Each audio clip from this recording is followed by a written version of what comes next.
Good afternoon and welcome to Beaumont Park here in Leicester, home of the De Montfort University American football outfit. We're here this afternoon for the latest instalment of British Premier League football here.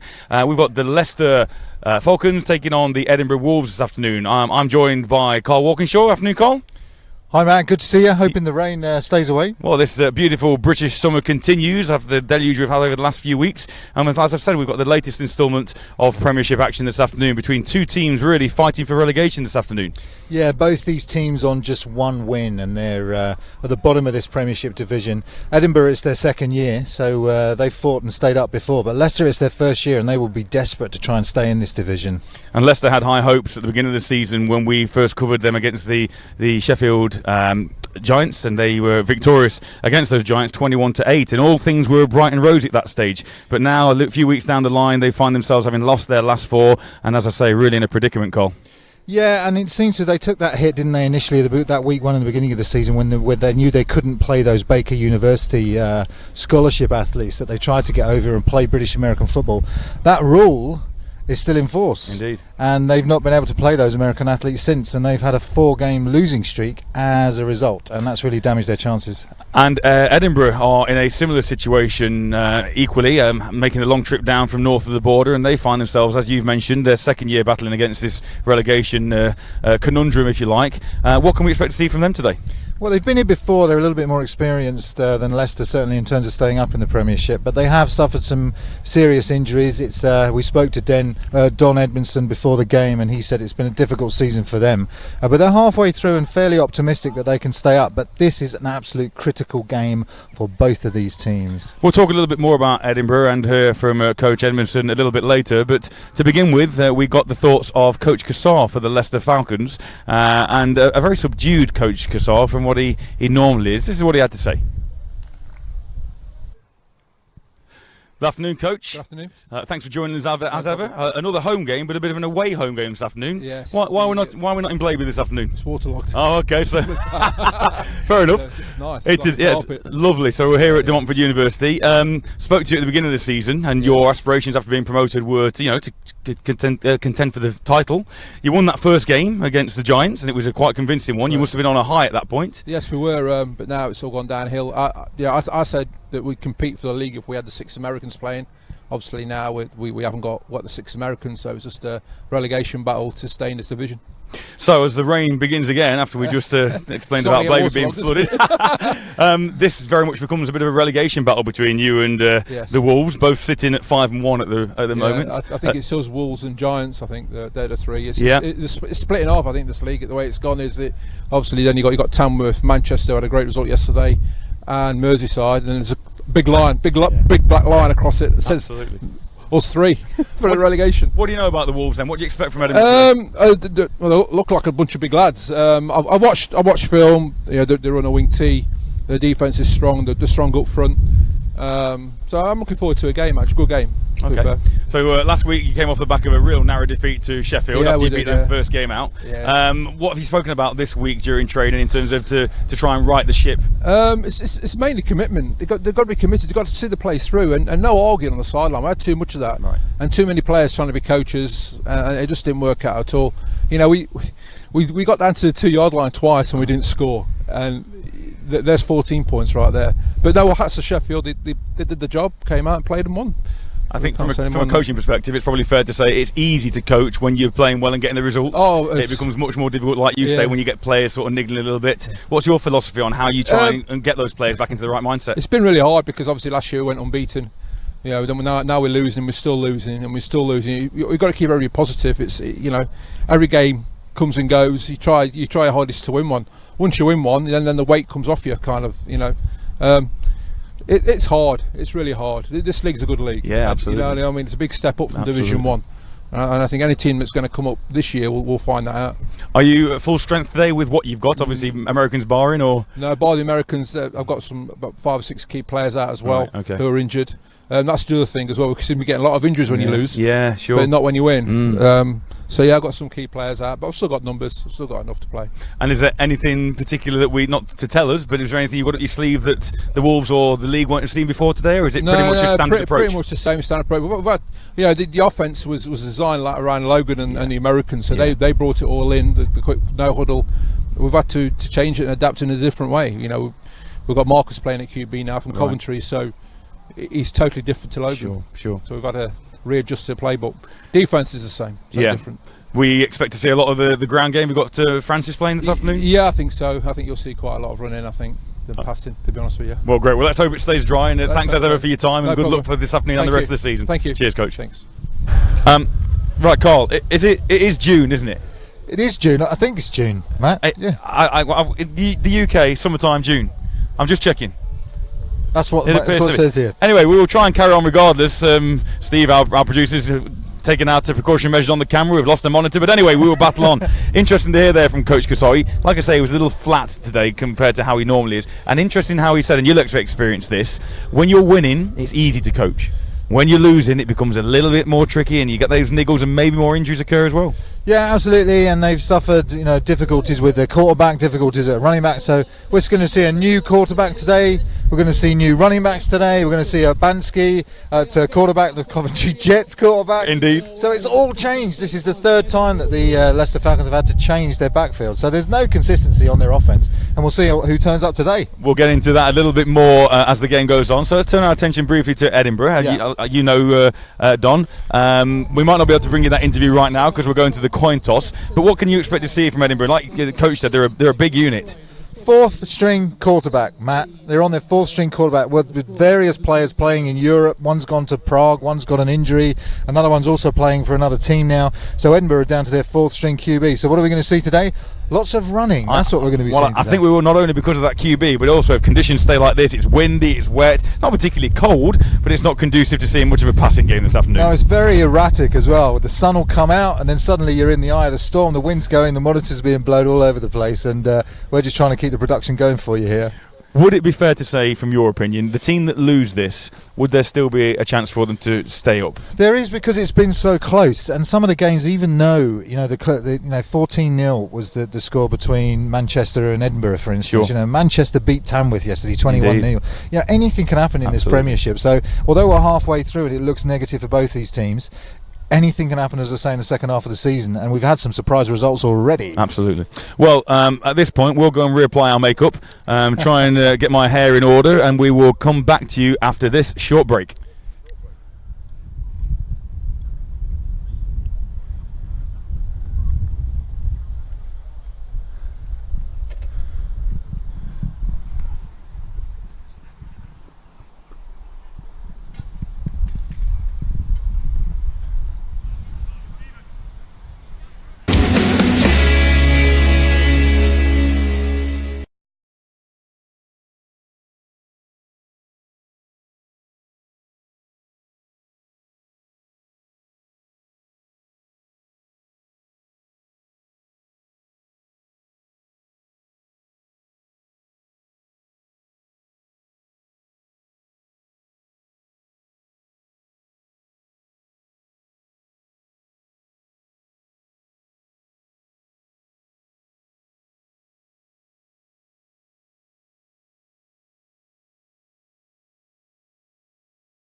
Dragonfly Productions are a full-service live event production company. We can cater for all your event needs with a turnkey solution, or can support you with individual needs. We can supply production design, on-site production management, environmental design, scenic design, exhibition design and build, audio-visual design and delivery, and global support. We offer international reach and experience with partners on every continent, so quality is always assured, in-house branding and design capabilities, an in-house scenic workshop, and an in-house video production team. From a small meeting to a large symposium, your meeting will get the same attention to detail. Dragonfly Productions.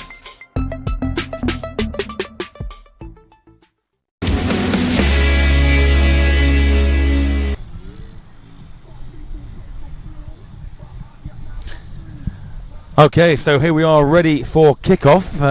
This is going to be an interesting one, not only from a game point of view, Carl, but I think from a commentary point of view. We're very exposed this afternoon. The elements all against us. We've managed to resurrect the monitor, so that gives us at least something to go with. And we will see how we go. So, as you can see, Leicester will get this game underway for us. Kicking from right to left, as you see on your monitor. See if the Edinburgh Wolves can get anything going early on. Yeah, Ash Hopkinson and Stuart Galloway back for Edinburgh to receive this. I think it's going to be Daniel Burton, who is at least some consistency there that Leicester have had at the kicker position, because he's the one going to be kicking off, and he's been a mainstay for them throughout the season. And it is, as Matt said, very windy here. And then we get bright sunshine, beautiful sunshine, and then more wind and more rain. So really erratic conditions. So let's see if our focus can be taken off the elements, and whether or not this game will engage us and you. And to all of you out there, happy Father's Day to all those dads. There's a fair few out here this afternoon who have donned their uniforms and will be ready to get this one underway. So kick is up, and it's a short little squib kick up to one of the upbacks, number 24 for the Wolves, who finds a little seam and he's gone. This could be spell disaster from the off, but the Falcons managed to corral him, and it will be first down Edinburgh, already in fantastic field position for the visiting Scottish outfit. Yeah, I don't know whether Leicester were trying to take them unawares there, but that was number 24, who's Jason Gray, who picked that one up and nearly bust through that second line of that. And if he had done, that would have been, as you said, Matt, disaster as a start for Leicester. But already Edinburgh will be buoyed by that start, and that fourth string quarterback makes his life a little easier. Has a little bit of breathing room should things not go quite the way he intends on this first possession. So Edinburgh come out with two receivers down to the right, one up to the left. Split backfield. It's a kind of that familiar pistol formation. Fullback just in front of the quarterback. The ball is handed off up the middle, and there's a little bit of a seam, and he bounces up to the left, and he's still on his feet before he's met by the Falcons' defensive secondary. But that looks like enough for a first down, and indeed the chains move. Yeah, Will Price with a nice opening run off the left-hand side of that line, just behind the fullback, and that was nice, and it gets the quarterback into the game. Obviously, he's starting full string. This is his first start this season. That's Liam Brown in at quarterback for Edinburgh. So we'll see how he progresses throughout the game. So, first down, Wolves. We'll try and get this scoreboard updated for you as best we can as we go along, but it is first and I think it is first and 10 still. Yeah, I can see those down markers. Ball is pitched to the right to number 7, and number 7 doesn't have a lot of way to go, but manages to keep on his feet, does Will Price, before he's corralled by that Leicester defence. Yeah, they went for the same. They went for a pitch out to the right-hand side that time, but just a little bit of the timing was off between running back and quarterback, and it meant that number 43 for Leicester Falcons could rally to that one quickly. Brings up about 2nd and 9. Pickup of minimal yardage on that first. In fact, looking at where the chains are there, it may well have even lost yardage. Very difficult to see from our vantage point here, but nevertheless, two receivers down to the right. Big heavy set in this time for the Wolves as he drops back to pass, rolls to his right. He flings the ball over into the back of the end zone, and it is almost caught, but just dropped at the back of the end zone. And that was number 87, the intended receiver. That's George Fell. Yeah, Liam Price did a good job there, just keeping the play alive, then rolling to his right. His initial read wasn't there, went to the back of the end zone. But Edinburgh will be buoyed both by the field position and by the fact that Liam nearly scored on the first pass of the game. We'll bring up third down though. As I say, they are just behind the chains a little with 3rd and 12-ish. As Liam Brown once again making this start this afternoon. This time pitches to the left. And it is Price once again, and Price tries to turn the corner, and again he's met by number 47 that time. 47 is Peter Sandham, and that will be 4th down. Yeah, Will Price that time just trying to barrel his way into the get past that defensive line of the Leicester Falcons. Unable to on that, but they're running this heavy set well, mixing it up so far at Edinburgh. Interesting to see now. They're kicking into the wind. Are they going to attempt to get some points on the ball in this first drive, or Or would you envisage them, and as they're lining up, it appears they are going to go for it on fourth down, actually. 2 receivers out to the right, 1 to the left again. And it's a quick draw up the middle, which isn't overly successful. And that will be a turnover on down. So even though Edinburgh managed to move the ball, Leicester will feel buoyed by that defensive stop call. Yeah, it means that Leicester have come on with poor field position to start. So I think Edinburgh were betting, all right, well, the wind's blowing around here, various different directions, very hard to predict. And so even if they don't get it, which they didn't, they're giving Leicester poor field position to come out on their first drive, and a defence that, from the interview that we did with Don Edmondson at the start of the game, it's a defence that they trust. So let's see how this pans out. So here comes that Falcons new look offensive from their pre-season plans with Abansky in the quarterback position, and he hands that one off initially. It's a pickup of a couple on first down. As I say, that wind that you mentioned is becoming an issue. My commentary may be a little more dicey than normal, just because of the fact that I'm struggling to keep the hair out of my eyes, but we'll do what we can. So first down there, Carl, running back. Yeah, it's Nick Jones, who's played in GFL. We haven't seen him so far, certainly on-side productions, but looks handy, but nothing on that one. But we'll see how it progresses. Abansky this time to the left-hand side, and it looks like Teo.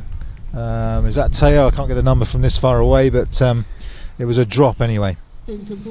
As we mentioned, we are at a new venue this afternoon in Beaumont Park here in Leicester. We usually we'll be playing at Leicester Lions Rugby Club in Blaby, but unfortunately, as you heard in the pre-game, suffering from waterlogged pitch, which is understandable given the weather this week.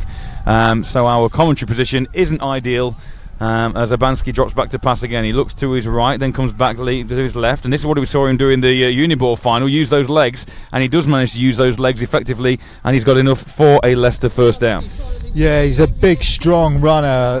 Tayo Adekunle coming in and throwing a big block on the Edinburgh team there. But this is what Abansky can do. Third down, 3rd and 8, nothing there. Takes to his wheels and picks up the first down. And he's a deceptively quick runner. When you see him there he was coming towards there in our commentary. It doesn't look like he's overly fast, but he's obviously got the speed that he needs, and he reads the game very well. As this time he hands the ball off over to the right edge, and that is taken by number 23 this time for Leicester. Just finding out. There we go. That's Nick Jones once again, and he looks like being a bit of a workhorse for the Falcons this afternoon. Yeah, he's showing some speed, I think, Nick Jones, and I think he will break some tackles today and make some good yards. But for now, Edinburgh doing a good job on the edge there to hold him to just 2 or 3 yards, bring up a 2nd and 7. So 2nd and 7 indeed, as Abansky once again drops back, goes to the air this time, and that's low, intended for number 82. Once again, unfortunately, that's Philippe Boutier-Martel, who was down at his bootstraps. Difficult for him to corral that one in. Yeah, so it brings up that 3rd down again, doesn't it? 3rd and 7. So we saw Abansky take to his feet this time. Edinburgh are going to need to make an adjustment, see whether they can contain him and keep him in the pocket, make him pass, because he's not such a good passer as he is a runner, at least at this point in his career, because it's early days for him. Trips to the left this time, and Jones floats out, and he does get that pass in the backfield. The Wolves are there in numbers and do manage to stop him short of first down yardage. In fact, I'm not even sure he managed to get back to the line of scrimmage, but that will bring up 4th down, and although that sounds not the best for the Falcons, they've managed to get themselves away from their own end zone. They've got the wind behind them, so all being well, they should have a pretty good reversal in terms of field position and make Edinburgh start in a much more uncomfortable position than they did on their first drive. Yeah, getting bright sunshine now for this punt, Matt. There you go. This is what we're talking about in terms of this weather, the weather conditions here at Leicester. So Dan Burton back to punt, and he gets off a nice high kick. It catches the wind, and it should take a Leicester bounce, which it does. It's fielded at the 20 by Ash Hopkinson. Ash Hopkinson makes the first man miss, picks up 7 or 8 more, and the second Edinburgh possession will start just inside their 30-yard line. Yeah, you sometimes get lucky as a punt return and the ball just bouncing straight into your arms. You can pick that one up and just see if you can get a good return. Made the first player miss, picked up a few yards, and that brings them close to the 30-yard line. So during this changeover possession, one score obviously that's of note in the Prem this weekend already. mentioned it briefly in our pre-game. Tamworth going down 21-0 to the Manchester Titans. That a surprise to you, Carl, or is that sort of the way that the Phoenix season's been going and shows the calibre of the Titans? It does show the calibre of the Titans. I was there for the first quarter of that game, and it was a really nasty injury to a Tamworth player, so we send him our best wishes. He had a double fracture, and I think that really knocked Tamworth for 6, and Manchester exploited that for the big win. So Liam Brown and the Wolves offence back for their second attempt, and fakes the run, this time flips the ball out, hits number 81. That's Stuart Galloway, who dances around before being met by number 34, and that's again good tackling in numbers from that Leicester Falcons D. Yeah, Ben Tincello there for Leicester and others, so both these defences coming out and playing well, especially on first down, so that's bringing up second and long for these Edinburgh Wolves. Looks like it's a competitive game, equal so far. Seems like both these teams can compete with each other. And from their respective records, you would kind of expect that today. Edinburgh on the receiving end of 2 shutouts from an offensive point of view during this year, and Leicester struggled to score a little bit as well as Brown hands off. And once again, this time there is a little bit of room over that left end, and that'll be Gregor Clay this time with the carry. Yeah, Taylor Brown having to come up from that linebacker position that they've got him playing to make that tackle. That's going to bring up a 3rd and 6 for Edinburgh. And again, with this new quarterback Liam Brown in, we'll see what he can do on 3rd down. So far, not completed a pass, but he's been close. In the past, when we've done these Leicester games, we've always mentioned Taylor Brown's name has always been there or thereabouts, man of the moment, and sort of Johnny on the spot, as it were. Usually makes something happen. He's covering the slot receiver to the bottom of your screen at the moment as Brown looks back. He puts the ball over, and just as I mentioned, Taylor Brown was inches away from picking off that Liam Brown pass, and that will be a 4th down for the Wolves. Yeah, Liam will soon learn not to go that way, I think. When you see Taylor Brown out there, definitely looking the other direction, Liam. But, yeah, that one was wayward, and so neither Taylor nor the receiver had a chance at that one.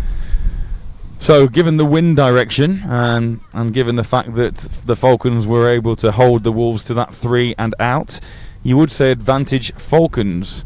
Taylor Brown continued his jaunt down the seam there, and he's now waiting back around his own 20-yard line to receive this punt. Wind is coming towards the punter. Absolutely. On this one, Absolutely. So you would think that, and that is held up high. Taylor will instruct his men to get out of the way, and it does take another big Leicester bounce. And there's this field position battle, and one that Leicester are winning at the moment. So 1st down, Falcons.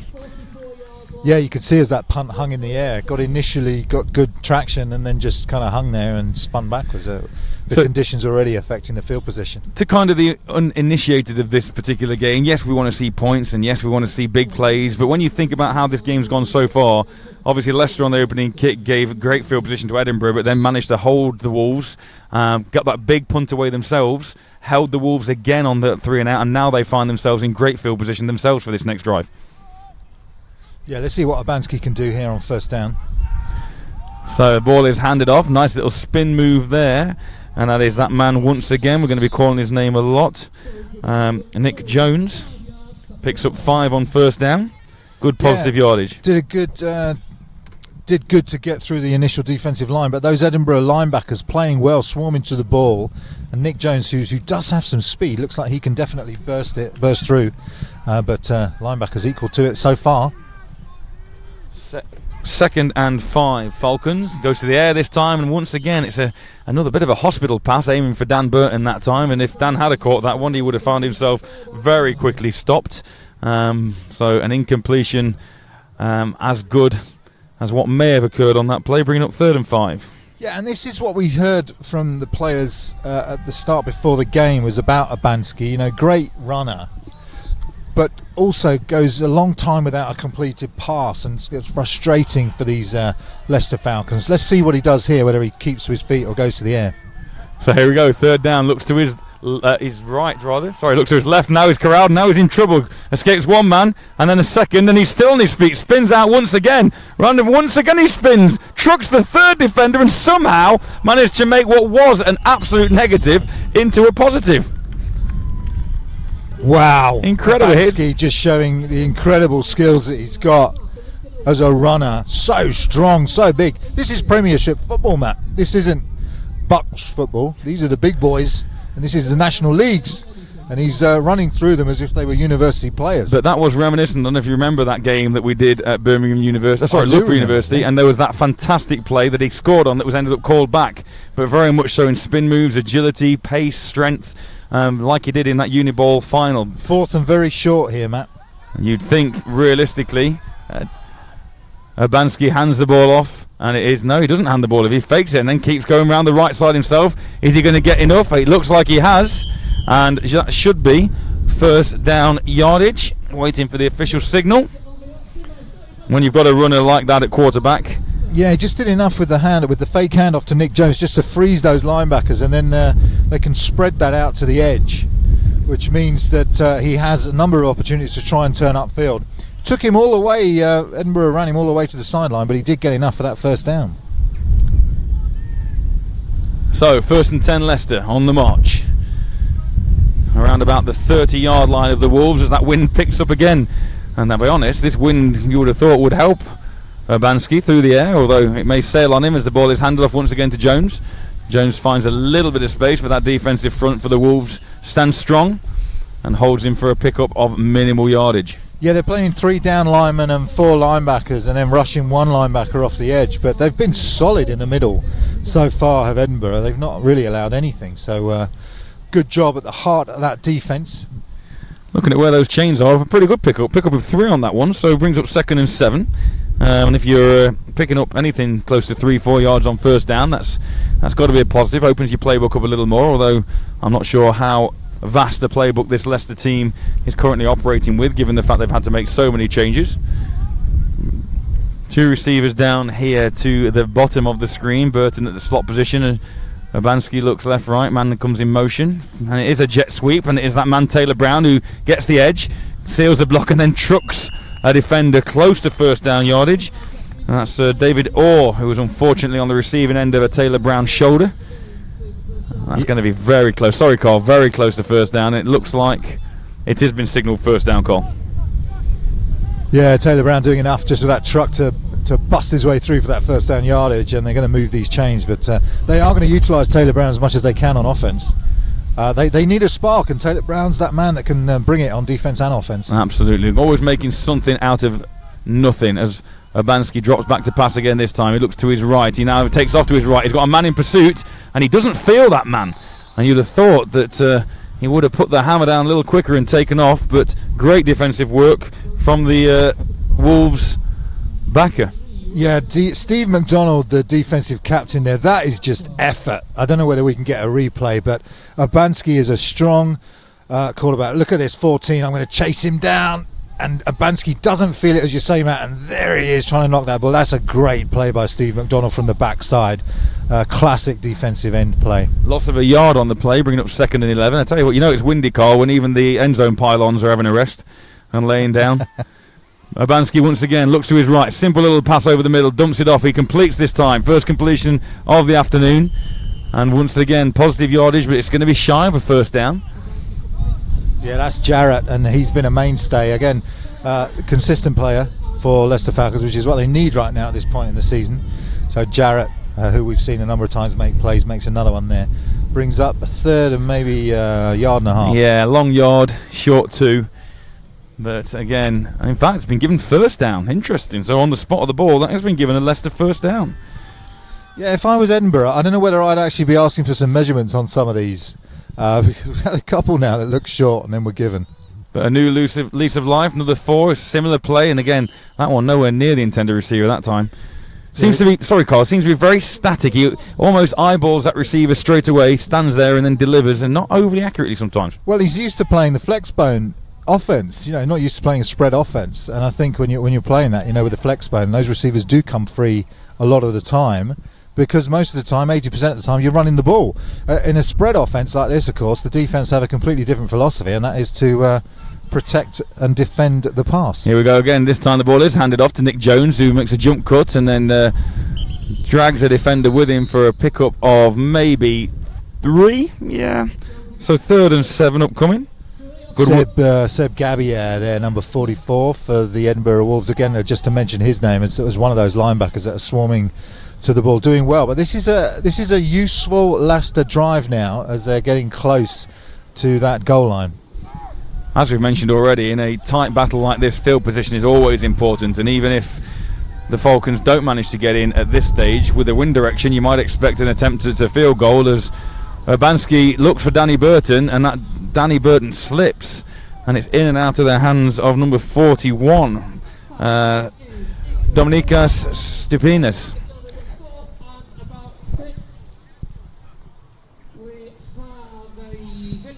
So that will be 4th down. Apologies if I mispronounced that last name. But a slip from Burton, and now Burton will be charged with the responsibility of trying to open the scoring via the use of that right boot. It's going to be around about a 25-yard attempt for Burton. The kick is up. It looks straight, and it is no good. Off to the right from a Falcons point of view. It's a shame because when it initially got kicked there, it looked like it was going to go straight through, but no. So, again, the bend but don't break theory of defence prevailing for the Wolves, and they'll take over, but with not the best field position again. And if Leicester are able to hold like they did last time, Leicester will be knocking on the door once again. Yeah, it's that 3rd down effectiveness, especially for Urbanski, to see whether he can actually get the completions going through the air. He can't rely on his legs on every 3rd down. So let's see if Liam Brown can ignite this travelling Wolves offence. He's got Dan Barron in the backfield for company directly behind him this time. You would assume that on 1st down they'll try that running game again, which they do, and that finds a good hold as Barron up on 1st down. Picks up close to 6 yards, and I believe that will be the end of our first quarter. Is it? Or just no? Looking for the. No, still in the first quarter. Apologies, it's gone very quickly though. It's a lineman who's going off injured, number 67, Ali Ritchie. Yeah, both these teams trying to penetrate in the middle of these defences. Craig Robertson comes on in relief of Ritchie. 2nd and 4 upcoming for the Wolves. So the Wolves having success up the middle, and we'll see what they can do here. Barron again, directly behind Brown. And if I was the Wolves, I'd go to that well once again and see whether or not it can be profitable, which they do. And this time, a great work from the defensive front, number 47 and 39, respectively, of the Falcons. Yeah, they like to blitz to the Falcons, and they like to blitz in the middle of that, the heart of that defence, especially putting linebackers and players in those A gaps and B gaps to make sure that they're not giving anything up, and that's what happened on that play. So 3rd down then for the Wolves.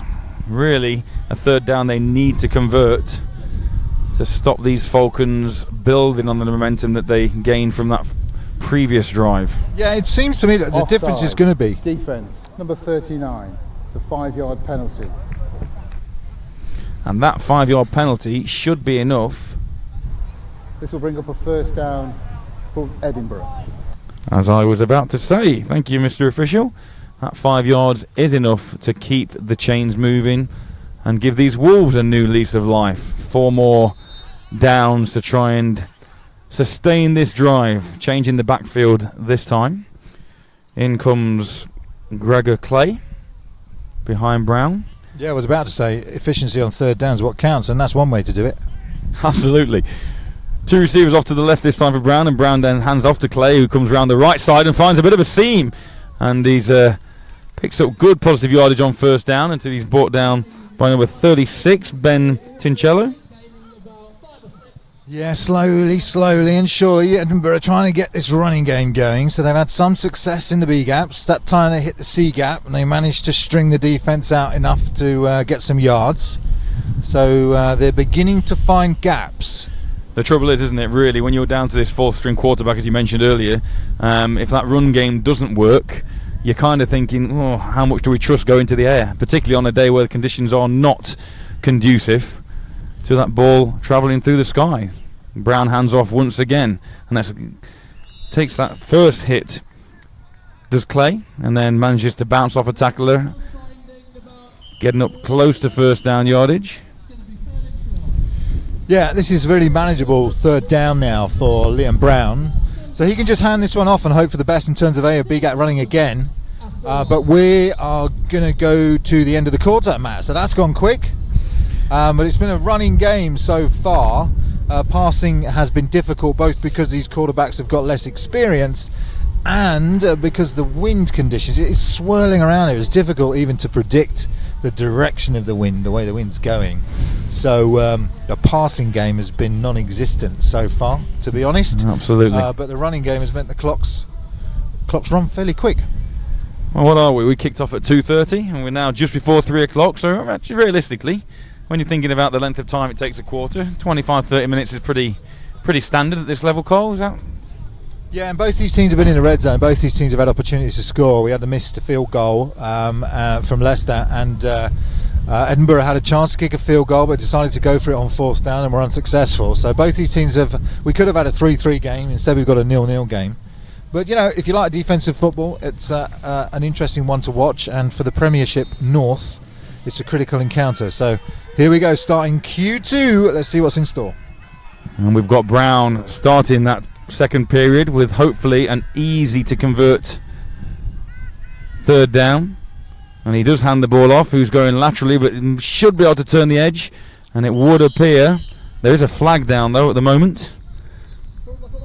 Let's just see whether or not this is going to be a hold, which in that vicinity, particularly with the ball sweeping out to the right, you would suggest it could well be a hold.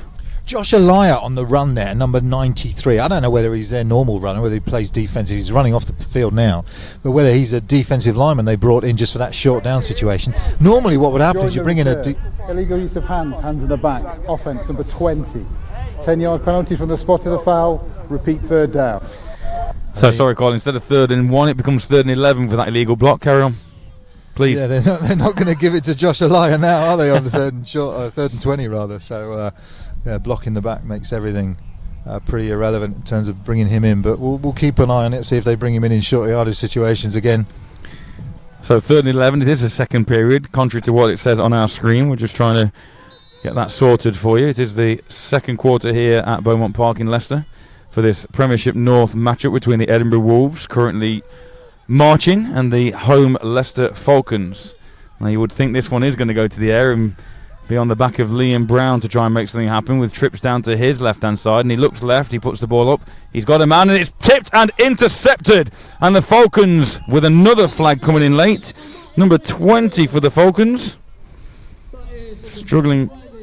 Yeah, it's I mean, you see that so often, don't you? The wind catches the ball, is tipped, and then a defensive back, obviously, because they're converging on the ball, just picks it off and takes it back. It was a nice quick tackle. So it looks like they're going to pick the flag up.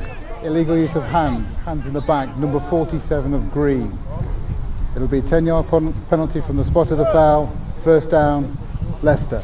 So taketh with one hand, taketh away with the other. That's not the right phrase, but you know what I'm talking about. They get the ball back, but then an illegal block in the back by the Falcons after the interception marches them back 10 yards and puts them just inside their own half to start their next possession. Yeah, they'll still be happy with that. Liam Brown obviously will be hugely disappointed with that because that's his first interception, but the ball is going to fly. If it gets tipped like that, you've always got those defensive players converging, so very dangerous to do that. Here's Abansky on first down. And he goes to the air and he looks into the slot on the right, hits number 17. That's Tom Jarrett again with the reception. Although some discussion, between the officials, and they're now saying they're waving that off, suggesting the ball hit the floor. Yeah, I mean, Abansky used to that flex bone, as we said, with those wing backs coming, or those flex backs coming up, just turning around, running those hook patterns. He's practiced in completing those passes, but not on that occasion. Twins left, twins right this time. Burton and Jarrett in the slots. And Abansky hands off to Jones, and Jones finds a little bit of a seam, and he breaks one tackle. He's on his feet, and he's got enough for first down, and he's tackled after he gets inside the 30-yard line of the Wolves. But very good run there by Jones. Ash Hopkinson needing to rally back he was the last man that could make the tackle on Nick Jones, and both these teams now beginning to find some holes in this defence. We might be seeing a score soon, Matt. Well, let's hope so, because once we get a score, that obviously ignites hopefully the other team, and as you mentioned, this game of attrition, which will become a running game, will therefore then be won and lost in the trenches, and fatigue will become a factor as well, as this time Abanski rolls round to his left-hand side, and before he can get the ball off, he's snagged by number 49 for the Wolves. Well, there isn't a 49, so... Yeah, that's the second sack, and you just feel like Abanski's just a little bit too leisurely in the backfield there in terms of his pursuit, in terms of escaping these runners. This is Premiership football. These guys have speed. Edinburgh didn't come here, to play slow football. They've come here to run this guy down, and that's what they've done now on 2 occasions. Abanski needs a little bit more urgency. Absolutely. About his step. Doesn't really feel, when he's looking downfield, doesn't really feel that pressure coming from his blind side. So 2nd and 10 for the Leicester offence. This time looks to his right. He's flushed out again, manages to step up, delivers a ball to Burton, who manages to snag it, and then he's met immediately by... there's a good number there, Carl. 33. That's a good-looking jersey number there. Absolutely a fantastic number, and obviously a captain's number. That's Ross Young, the Edinburgh Wolves captain, wearing that 33, nice and proud. My co-commentator's former number from his illustrious playing days. Illustrious, no less. Thank you, man. You're welcome. I looked up illustrious and there's a photo of you alongside, so my word for the day. But on 3rd down now, let's see whether the Falcons with Abanski, who goes to the air again, and there's a flag comes out, which will more than likely be against the offence in that particular area. There was a bit more urgency there from Abanski, and when he does transition into a run, he makes the decision to kind of tuck the ball and go. He is very impressive. So wait the call, but I would have thought this will be against the green of the Falcons. It's holding, and it's been declined by the Wolves because that was 3rd down. So that will bring up... Offence, number 54. The penalty will be declined. Result of the play, 4th down. So, interesting decision. Would you, obviously defensive coordinator that you are, would that have been your call to decline here from 3rd and 8 to 4th and 8 instead of 3rd and 18? Yeah, you will. I mean, it can go either way. It's a 50-50 call. You trust your defence. Defence are playing well on 3rd down. If they can contain Abanski, and he's not completing passes for 8 or more yards. So yeah, it's not a bad call from Don and the Edinburgh Wolves. With hindsight, it's easy to pick these calls, isn't it, one way or the other? But we'll see what happens on 4th down. So, as ever, in the Britball community, we have a number of games going on around the country. Try and keep you updated with those if we can. Leicester just called a timeout. So, in Div 1, the Shropshire Revolution currently 14-6 ahead of the Lancashire Wolverines. Still in Div 1, the Yorkshire Rams 19-7 ahead of the Gateshead Senators at half-time. Keep trundling through these. 6-0 to the Nighthawks in the Prem against the Sheffield Giants in the 2nd quarter. So another tight battle there. Sheffield defence really playing well in the second half of this season. Absolutely. The Farnham Knights 12-0 ahead of the Kent Exiles. Just trundling through some more Premiership scores. London Warriors and the London Olympians 7-0 in favour of the Warriors. That one was a 2:30 kickoff. So to say we are now 3:06, that's good going by the Olympians to hold those Warriors to only 7 points so far. Back to the action here in Leicester. Abanski drops back, he's flushed again, and this time good defence. The pocket collapses. Abanski looks, keeping his eyes downfield, but pressure from the left, the right, and up the middle, nowhere to go. And a big loss and a turnover on downs for the Wolves. Yeah, Falcons call a timeout and then go for the pass. I'm not sure that's the right call given Abanski's ability to run. And these Edinburgh Wolves seem to be having their way now with this offensive line, especially in these passing situations. Whenever you get pressure up the middle like that, it's very, very difficult for a quarterback to run because they've got nowhere to go. They get squeezed in the middle. Then you turn outside, and of course the defensive end, if they've done their job correctly, should be right there to meet the quarterback and contain him in the pocket. So good pressure that time coming from the middle of that Wolves defence. And great work as a defensive unit as well. Like you say, if you're getting pressure at the middle, you need that pressure from the outside to be there as well. So there's nowhere for that quarterback to escape to. So good all-round defensive work from that Wolves front. And here comes Liam Brown and the Wolves offence once again. Still 0-0 here into the second quarter as Leicester show blitz again, and the blitz does come, and then wow, unblocked, straight through, fullback goes the wrong way, and a loss of 3 on first down. And that's Emmanuel Falola making that tackle, making his impact known on this game on first down. Nice play. Again, always good to see a linebacker with aggression coming through that gap and knocking a running back straight back. in terms of, obviously each defensive coordinator has their own philosophy. From a sort of percentage of how often do you utilise that blitz and the way it makes you vulnerable by using it too often, we'll talk a little bit more. But your philosophy on blitzing, Carl, as Brown drops back this time, he swings it out, just over the fingertips of Will Price. But yeah, that sort of blitz, or applying pressure and leaving yourself exposed to the back. What's your philosophy on that? Well, first and second down, if you have a team that runs up the middle, then you are going to try and blitz those A and B gaps. But you have to be careful, because if you have a smart offensive coordinator that spots it, they will exploit it by dropping a running back in behind the linebackers blitzing, and then you get those good screen plays coming. Or the quarterback, if he's quick enough, will keep the ball himself and run into space. So it's a cat and mouse game with the blitz. I like using it as a defense coordinator. I like pressure defenses. But you have to be smart. Particularly when you've got two inexperienced quarterbacks as you've got here. And the ball is put on the deck this time by Price. And that on third down will result in disaster. Loss of 7 or so brings up fourth of about 19 or 20. So yeah, Carl, like you say, with two inexperienced quarterbacks, the more pressure you can pile on there. It's all well and good being able to drop a running back in behind where those linebackers have come from, but if your quarterback is sort of rabbit in the car headlight type thing, will he have the composure to be able to dump that ball off? Yeah, and that's when you see those middle blitzes to try and get pressure as quickly as possible. If you have a quarterback that's new or hasn't played for a while in that position as we do in this game. Robert Grant back to punt for the Wolves, and Taylor Brown respecting this wind and standing a long way back, and that's a high end over end kick, which does take a Wolves bounce, and Taylor decides to field it and actually manages to hang on to it. There was only Taylor, one of his teammates, and about 9 Wolves to meet him at the 20-yard line. Yeah, unless you're Taylor Brown, it's not recommended. But he does trust himself. He's got great hands. He's got great hand-eye coordination. And like I say, when the ball bounces just straight in or very close to your fingertips, it's, okay, can I snatch this out of the air? Taylor Brown with the instant decision, which is what you've got to do. Picks up a couple of yards. Is it worth the risk? It was on this occasion.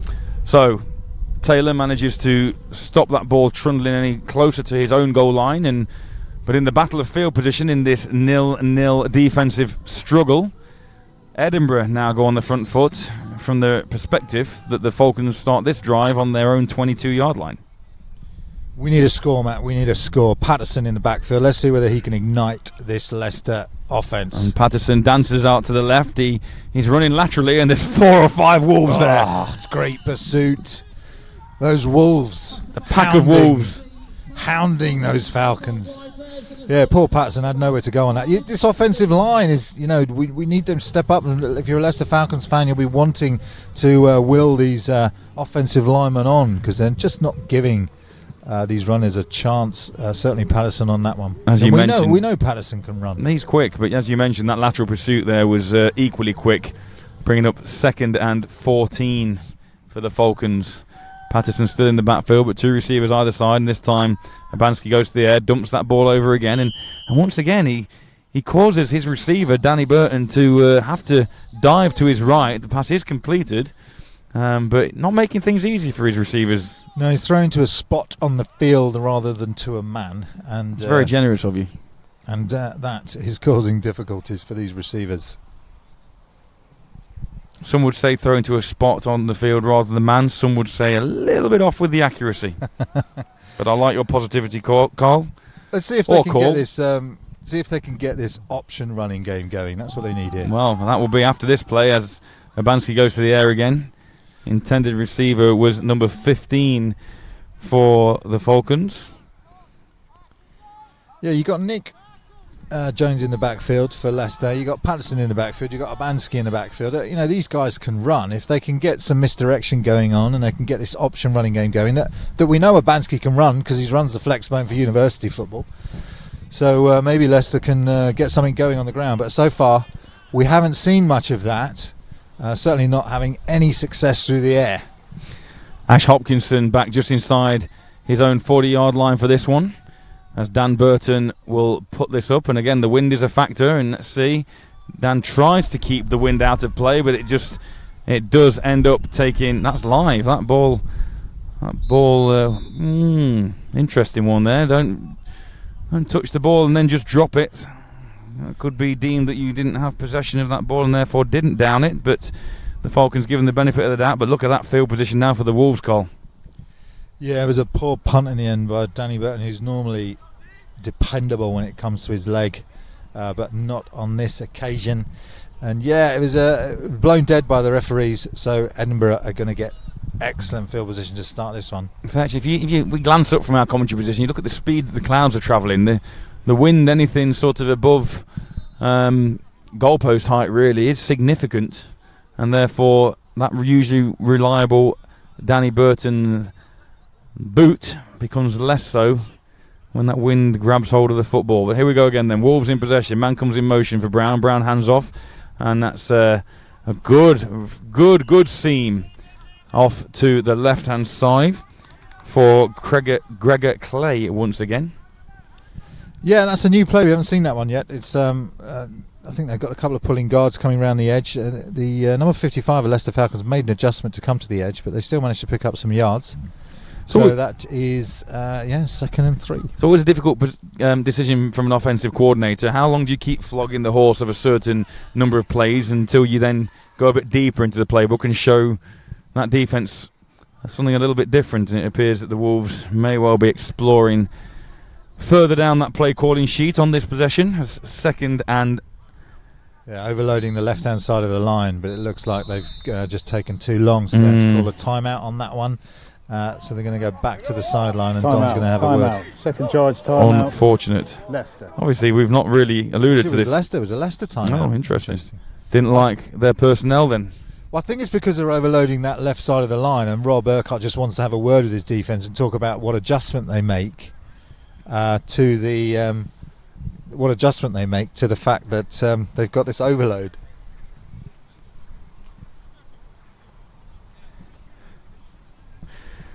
So, we have another brief opportunity to update you. Revolution 21-6 ahead in the 4th against the Wolverines.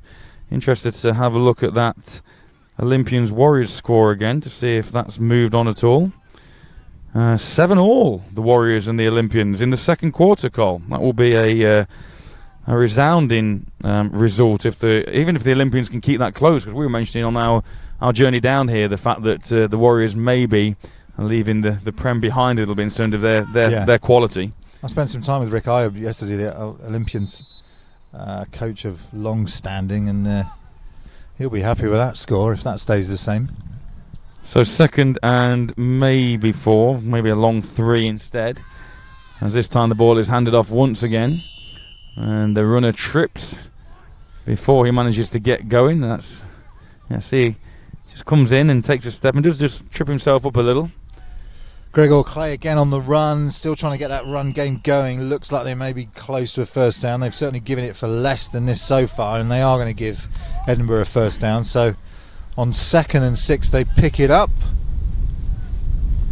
And the Wolves continue to roll. You do feel that if there is going to be a score, it's going to be at this end of the field, just purely due to the fact that we're down here. Well, absolutely, and they're trying to put on a show for us and make it a little bit easier on our commentary position. I say we're sometimes a little elevated, which gives us a bit of an added bonus, but today we are down the end of the field that you see the Wolves attacking towards. We're pitch level, which is why maybe we're not quite as accurate with our calls, as we sometimes have been in the past, so apologies for that, but hope you're enjoying the game nevertheless on this Father's Day 2019.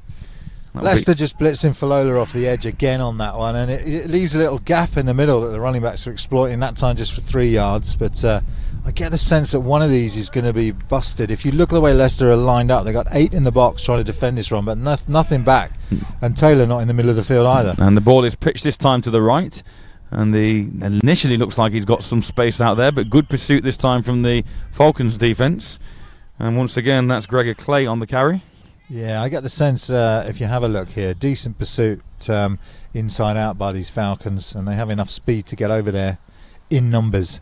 I get the sense if Edinburgh are going to penetrate this defence, it is going to be between the tackles and not on the edge. Lots of speed for absolutely. These Falcons. Absolutely. But it did pick up a couple on that play again, so it brings up 3rd and 5. So again, an opportunity once again down this end of the field, as I've mentioned numerous times already. If they aren't successful on this 3rd down, if they're able to get close enough and give that ball to Clay or one of the other backs, there's a potential to pick up that 1st down or even kick that field goal that we saw the Falcons attempt earlier on, and ball goes straight up the middle this time. And I don't think there's going to be much doing there at all. Maybe one pick up there as we look at the replay. Yeah, they just don't trust Liam to throw the ball on these 3rd down situations, so they're going to hand it off and hopefully get some yardage behind that offensive line. Well, again, the Falcons equal to it on that occasion. 4th down. It appears they've picked up 2. So 4th and 3. Interesting. Let's see if they do stick with the offense and pin these Falcons back. Obviously the kicker didn't make the coach trip then. Doesn't appear so, does it? You've got the wind here, you're about 23, 24 yards away, and you stay with your 4th string quarterback on 4th and 3. Now, you'd be amazed if this is anything other than being handed off, unless that jet sweep. Now, unfortunately, the quarterback exchange to the running back is not what it wanted to be with Gregor Clay, and he fumbles that, as you can see there, before he has to drop on the ball and just end up making sure that there is no fumble. But another promising drive from the Wolves results in nada. Yeah, it was just going nowhere, was it? It was a cluster from the start, that one. They tried to hand the ball off. It was a low handoff, and then running back just has to drop to his knees. They've got to be a bit more creative on these 4th down plays. That's twice now they've given the ball back to Leicester in positions where they could have points. We could have a game. It was 6-3. I mean, does that light you up, Matt? It does. I love a 6-3 game. Anytime anyone scores below 10, I feel like I've been done. But hey, we could have something wheels here. As that's Nick Jones, number 23, who shows some speed around this right-hand edge. Yeah, he's a good. Look at that dynamism. I like Nick Jones with lots of energy. Using his arms to run, different pace, takes a step, buries his shoulder into the tackler. That's what you like to see. That's about 6 yards. That's bringing some energy. Is the ex-GFL player. So 2nd and 4, maybe a long 3.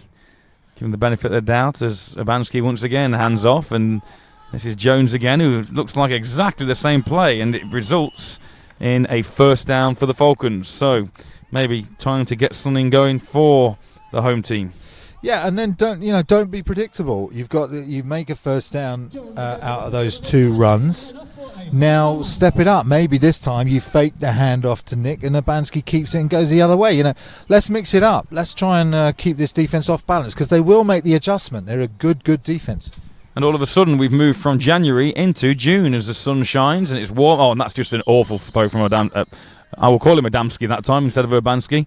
But again, didn't really seem to set his feet properly, hadn't rotated his torso to the right position in order to release that ball, and it just ended up all sorts of wrong.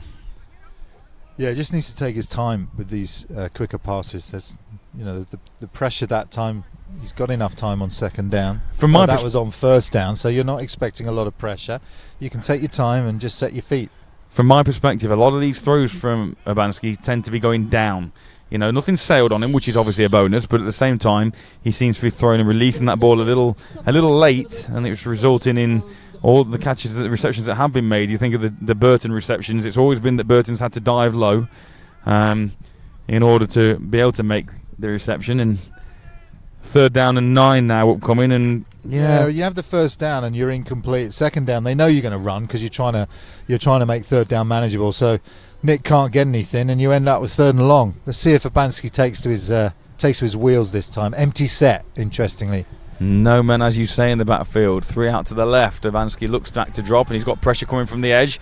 And this time he is able to escape. And that's a good hit on third down, which will bring up. So this time, as you've said, yeah, they're waiting for. If you watch the tackles here, they've got a couple of linebackers shadowing Abansky as he tries to make a play, and then the nose tackle, the tackle's smart enough, number 74, to break off from his block and make the tackle, and that is Simon Douglas doing a good job there to bring Abansky down. So Burton on once again, kicking to Ash Hopkinson, and the wind suddenly picks up as Burton catches the ball, and this one skews off his boot to the left, and once again a better result than his previous punt, but the Wolves will take over just outside their 30-yard line for their latest venture. Yeah, better than last time from Danny Burton. I mean, the Leicester Falcons are getting away with it currently in terms of field position. They've given the ball to Edinburgh a number of times with that poor field position, but this time they're okay. 35-yard lines where the Edinburgh will start. So, I suppose in a way, Cole, we're looking at the lower tiers of the Prem, and the quality, unfortunately, is matching at the moment. Is that fair? Well, on offence it is. I mean, on offence they're struggling because they've got quarterbacks that are coming in and haven't had that time to practice with the starters. For Leicester, they're having to use Abansky because their American quarterback wasn't able to start, so they went through Brad Thompson and they went through the Longhorns quarterback, and it's been a long season for them on offence. Oh, good pop by Taylor as the runner turns his back instead of lowering his shoulder. It's never advisable if you're going to run into a defender to actually turn away from him. Rather take him on and one number 2 against another number 2. Yeah, Dan Barron just trying to cut inside the Taylor Brown run. Taylor just does enough to clip him and knock him down on that one. We'll bring up 2nd and 9 for the Wolves this time.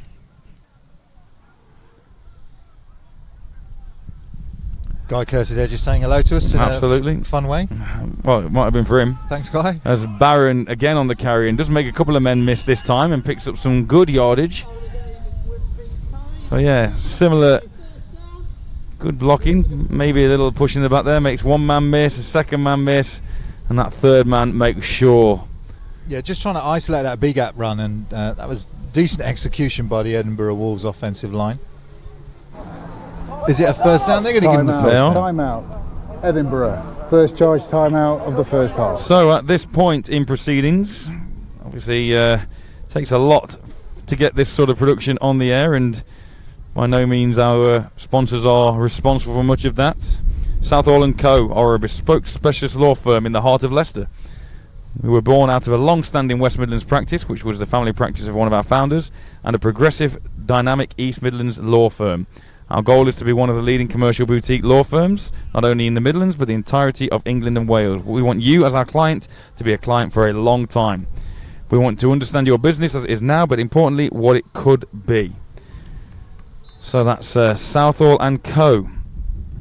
law firm in Leicester, who we thank for enabling us to bring today's production to you, as this time the ball is faked to the right and it's gone out to the left, and there's and that was a good looking play, well executed. I think the wind just carried that one, looking for Lloyd Dignan, and Brown that time faking the pitch to the left, going over the top, and to be fair, Dignan was the right side of his defender, but that ball just flew on him. That was the best play I've seen from Liam Brown today. That was a nice fake on the handoff, and he was within a fingernail of completing that one for the touchdown. So nicely done, Edinburgh. Unfortunately didn't come to anything, but that's the sort of thing we need, some kind of injection to get this game going. Brings up 2nd and 10 for Brown and the Wolves offence, and this time he pitches to the right, and it's Barron again, who goes a long way laterally and not a great distance vertically. Yeah, these defences stepping up when they need to, aren't they? So Both of the timeout. teams, both these linebacker units swarming to the football. Timeout by Leicester once again. Numerous Timeout Leicester. That's their third and final timeout. Numerous partners bringing you today's production. Growth Partners were another one of those. Our mission is to make employers' lives easier and make employees' working environments a happier and healthier space for businesses to thrive. Our vision is to aspire to build the UK's #1 employee engagement platform that gives UK businesses of all sizes access to affordable, expert-level services. That's Growth Partners, another sponsor for today's game. So, brings up... We third down? We're second down, Carl. We're on third down. There we go. 3rd and 12 upcoming, as that last play didn't produce anything positive for the Wolves, and indeed this one once again is going to prove similar. Yeah, this is an excellent linebacker play. You can see it's in the backfield already. The blocks missed by number 93, the Edinburgh Wolves, and 43, who I think used to play for Coventry, is stepping up now. He's got a proper... That's Richard High. Stepped up and made a really nice tackle in the backfield to deny Edinburgh anything on that one, bringing in the punt unit now. So once again, the Falcons' defence holds strong, and the Wolves have the opportunity to pin Taylor Brown and the Falcons back once again. Yeah, Carl, I'm not a massive fan of these defensive slugfests, if I'm honest. Well, I was just going to give the defences a huge amount of credit. Thank you, Matt. I just think they've been really good so far in this game. I agree. I mean, I can't deny that both defences have done the job and stepped up, but you know, this game, offense, 5-yard penalty, still remains 4th down. This is why I suppose you are a defensive coordinator, and the last time I was involved with football, I was very much on the offensive side of the ball. Never too old to change, Matt.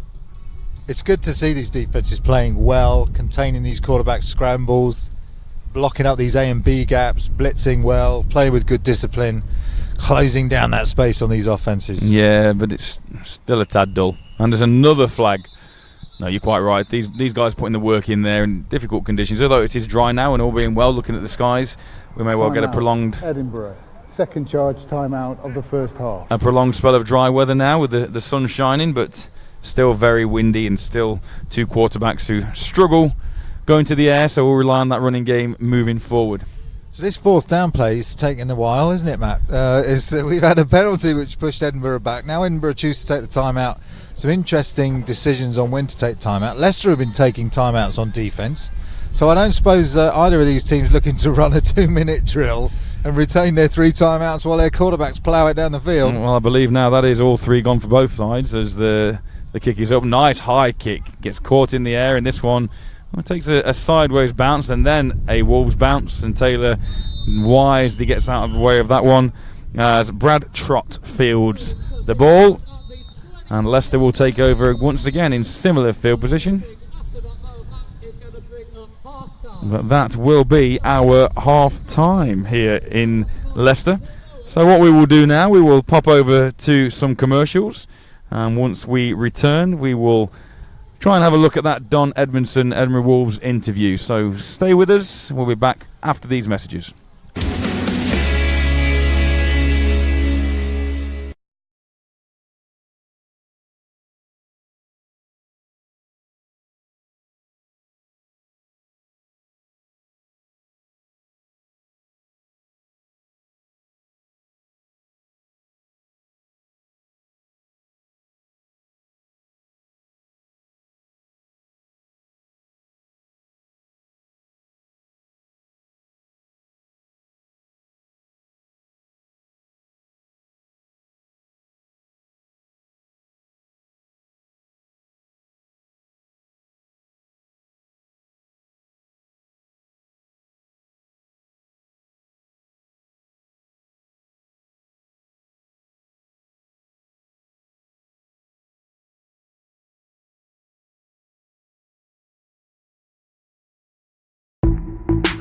Dragonfly Productions are a full-service live event production company.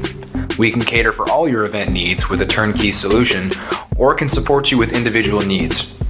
We can supply production design, on-site production management, environmental design, scenic design, exhibition design and build, audio-visual design and delivery, and global support. We offer international reach and experience with partners on every continent, so quality is always assured, in-house branding and design capabilities, an in-house scenic workshop, and an in-house video production team. From a small meeting to a large symposium, your meeting will get the same attention to detail. Dragonfly Productions.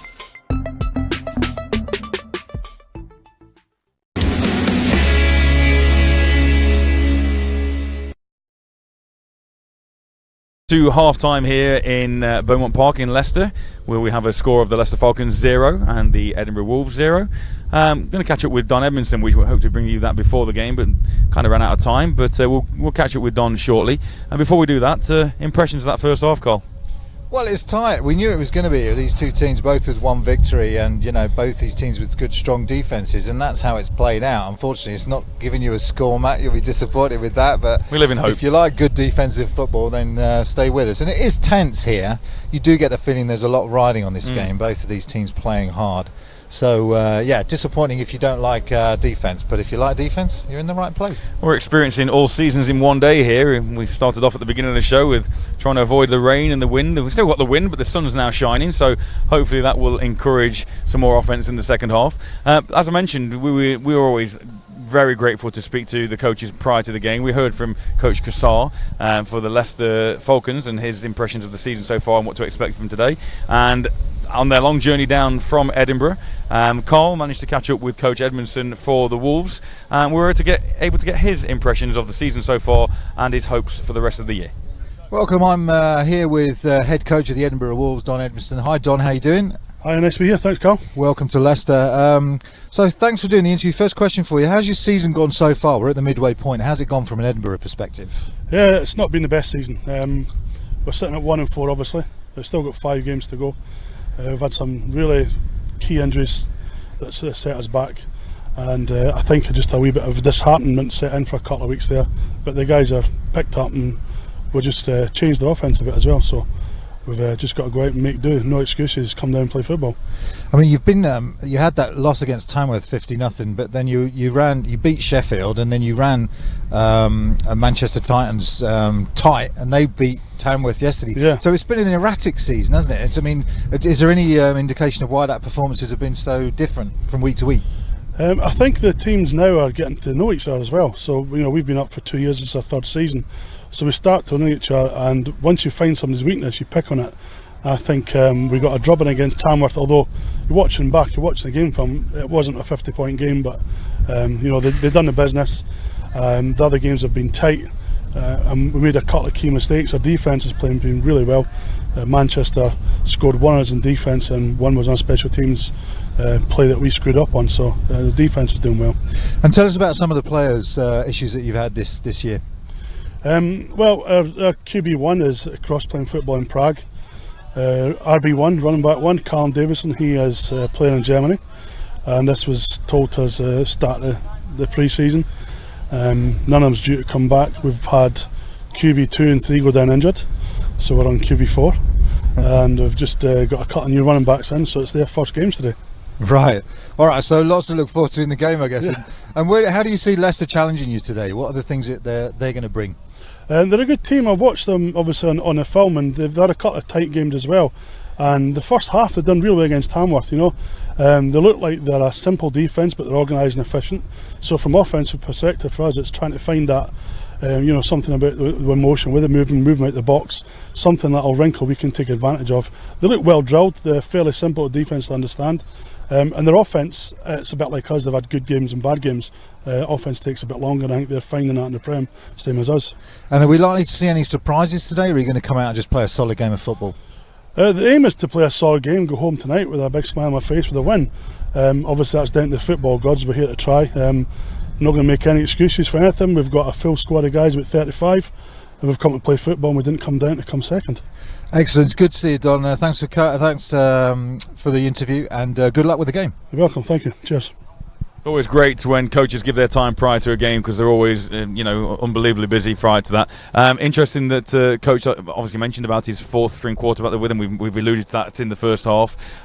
How difficult does that make it, really, to actually not only travel the distance you have, but then, like you say, have to really go to that, plan D almost? Yeah, exactly. It's really difficult. Especially if you trusted quarterback earlier on in the season. I mean, it sounds to me like they had some time to plan this because their fourth-string quarterback, they must have known he was going to play in Prague. But the difficulty's been when they've had to move from third-string, who got an injury, to fourth-string, Liam Brown.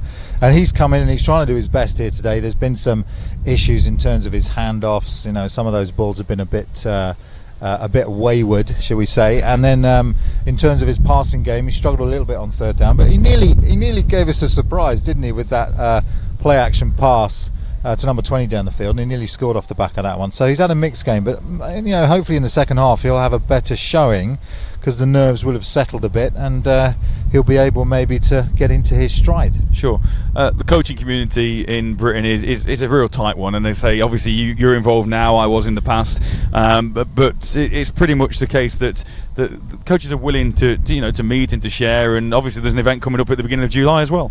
There is. The BAFA convention's coming up, and if you are a coach out there, it's really worth coming along. If you've never come along to BAFA before, it is a small family of coaches, that really support each other. So I had the privilege of speaking there over the last couple of years, and I know we've got some great speakers both from the United States, like Cincinnati Bengals offensive line coaches. We've got some great defensive coordinators coming through from Div 1 football as well. So you learn from the Americans, but you also build that network of coaches. Sure, absolutely. And that's where it really adds value, which is sharing skills and knowledge in that community. Phoebe Schechter, I hear, coming over again as well, currently obviously with the Buffalo Bills. Phoebe? She will. Yeah. Very impressive. Phoebe, if you've not heard her speak or don't know her story, she's a British American football player, British Lions for the ladies team, great linebacker, and she'll be one of the speakers there. You'll get to see her up and close. Practical workshops as well as the sort of seminars and lectures going on. It's being held at the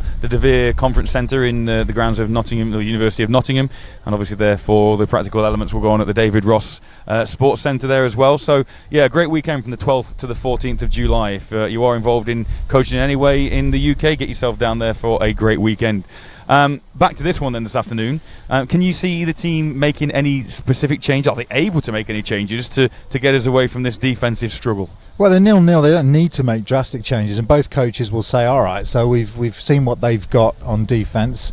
Let's see what we can do with the weapons that we've got. And both these teams have weapons at running back.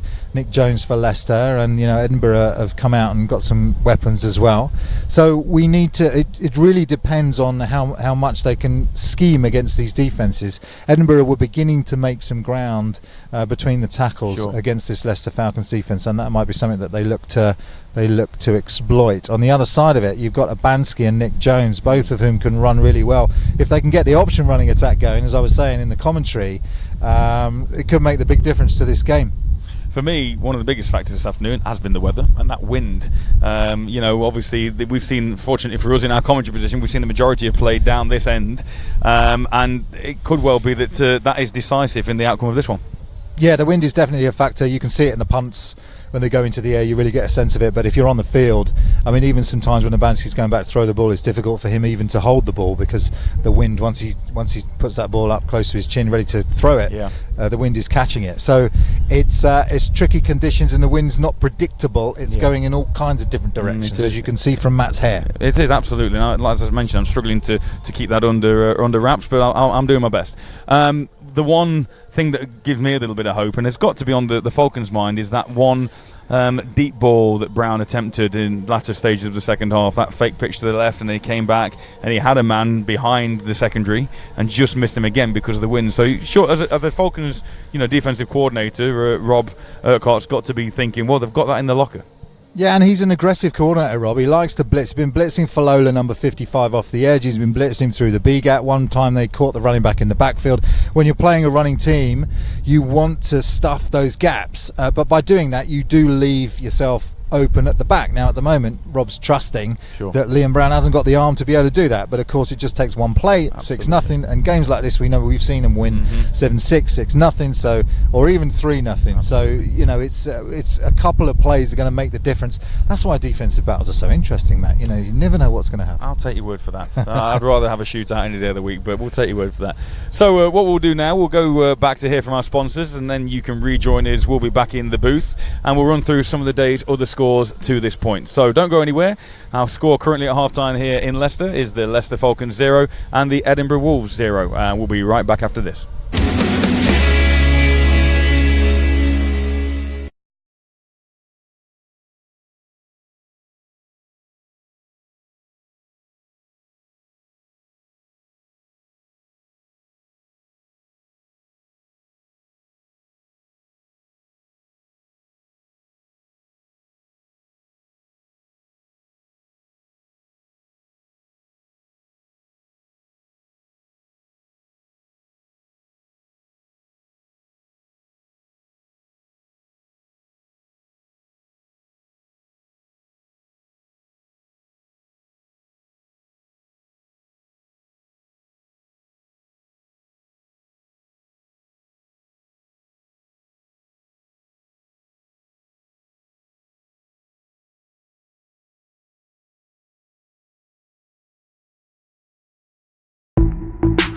Dragonfly Productions are a full-service live event production company.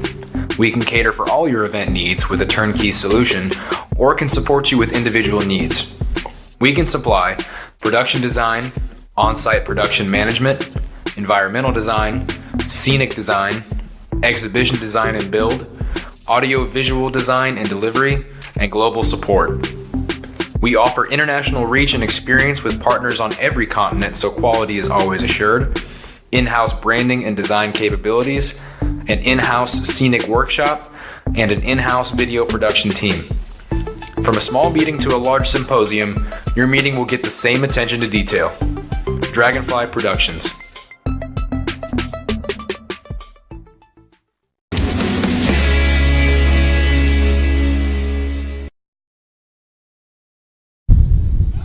So welcome back to Beaumont Park here in Leicester, home of De Montfort University, and let's have a run down some scores from today.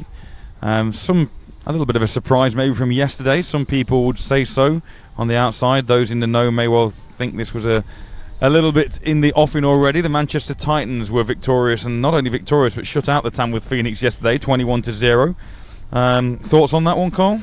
Yeah, I was there at the game, and like I said very briefly, I think at the beginning of the game there was a really nasty double fracture injury. Manchester Titans came down the field, scored early on a run play to the left-hand side, and then on that play there was a nasty injury, and there was a long delay, at least an hour for the ambulance to arrive, and then by the time the restart had happened, a lot of supporters had left actually by that time, but it seems to have knocked Tamworth for 6, and I think it's one of those unusual ones where Tamworth were not able to be competitive. That's not to take anything away from the Titans. They looked impressive on that early drive, and they are definitely now in contention for the North. Absolutely.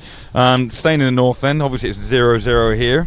Merseyside taking on the Sheffield Giants. Currently the Nighthawks winning 6-0 in the second quarter, so another battle going on there, low scoring affair. In the Prem South, Farnham Knights 12-7 ahead of the Kent Exiles. London Olympians and the London Warriors, it would appear normal service has been resumed in that one, as the Warriors have extended their lead out to 21-7 over the Olympians. Into the NFC 1 North, so in Div 1, the East Kilbride Pirates in a all-Scottish encounter with the Glasgow Tigers. The Pirates currently leading 16-0. And then moving south of the border, Gateshead against the Yorkshire Rams. The Rams in complete control there, 41-7. NFC 1 South, a little bit closer between the Lancashire Wolverines and the Shropshire Revolution, 21-14 to the Revs at the moment. Yeah, Shropshire are erratic, aren't they? Some weeks they'll turn up and play really well, other weeks not so well. So doing well so far in that game against Lancashire. Then into the Central Division. And in fact, looking at, we've just had an update through the Wolverines and the Revolution. It was 21-14, but we just had let me just make sure I get this accurate. There has been an update to suggest that the Wolverines have defeated the Revolution 22-21. Yeah, there you go. The Wolverines just showing their strength there. They've been in that second place in the NFC South. It looks like they can secure that now. Indeed. So, actually, score updates: 28-7 now. The Warriors on the Olympians. The Exiles trailing the Farnham Knights 18-7.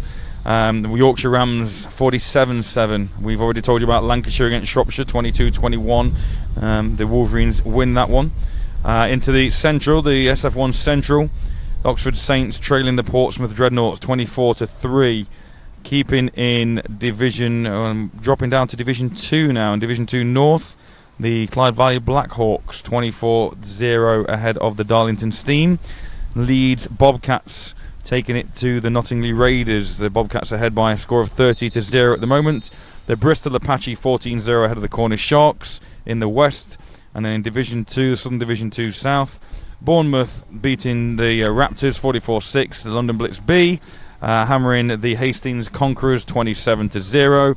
And finally in the SF2 East, the Norwich Devils 3-0 ahead of the East Sussex Sabres, and the East Kent Mavericks currently leading the Maidstone Pumas by 8-6.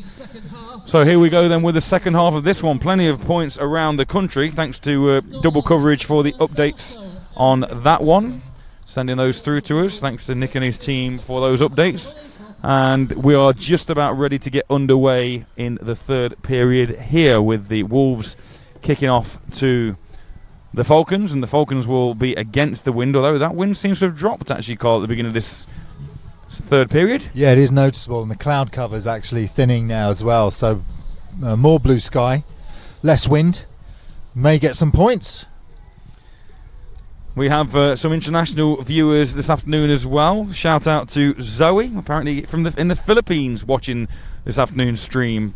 Hope it's nice and sunny out there for you. I'm sure it is in the Philippines, but it's great to have you on board, Zoe. If you are around and about anywhere in the country or even further afield overseas, get in touch with us if you can. Let us know you're watching, and we'll see if we can bring you any offensive highlights to go with the defensive dominance that we've seen so far today. So it will be first down for the Falcons at the culmination of this kickoff, and here we are.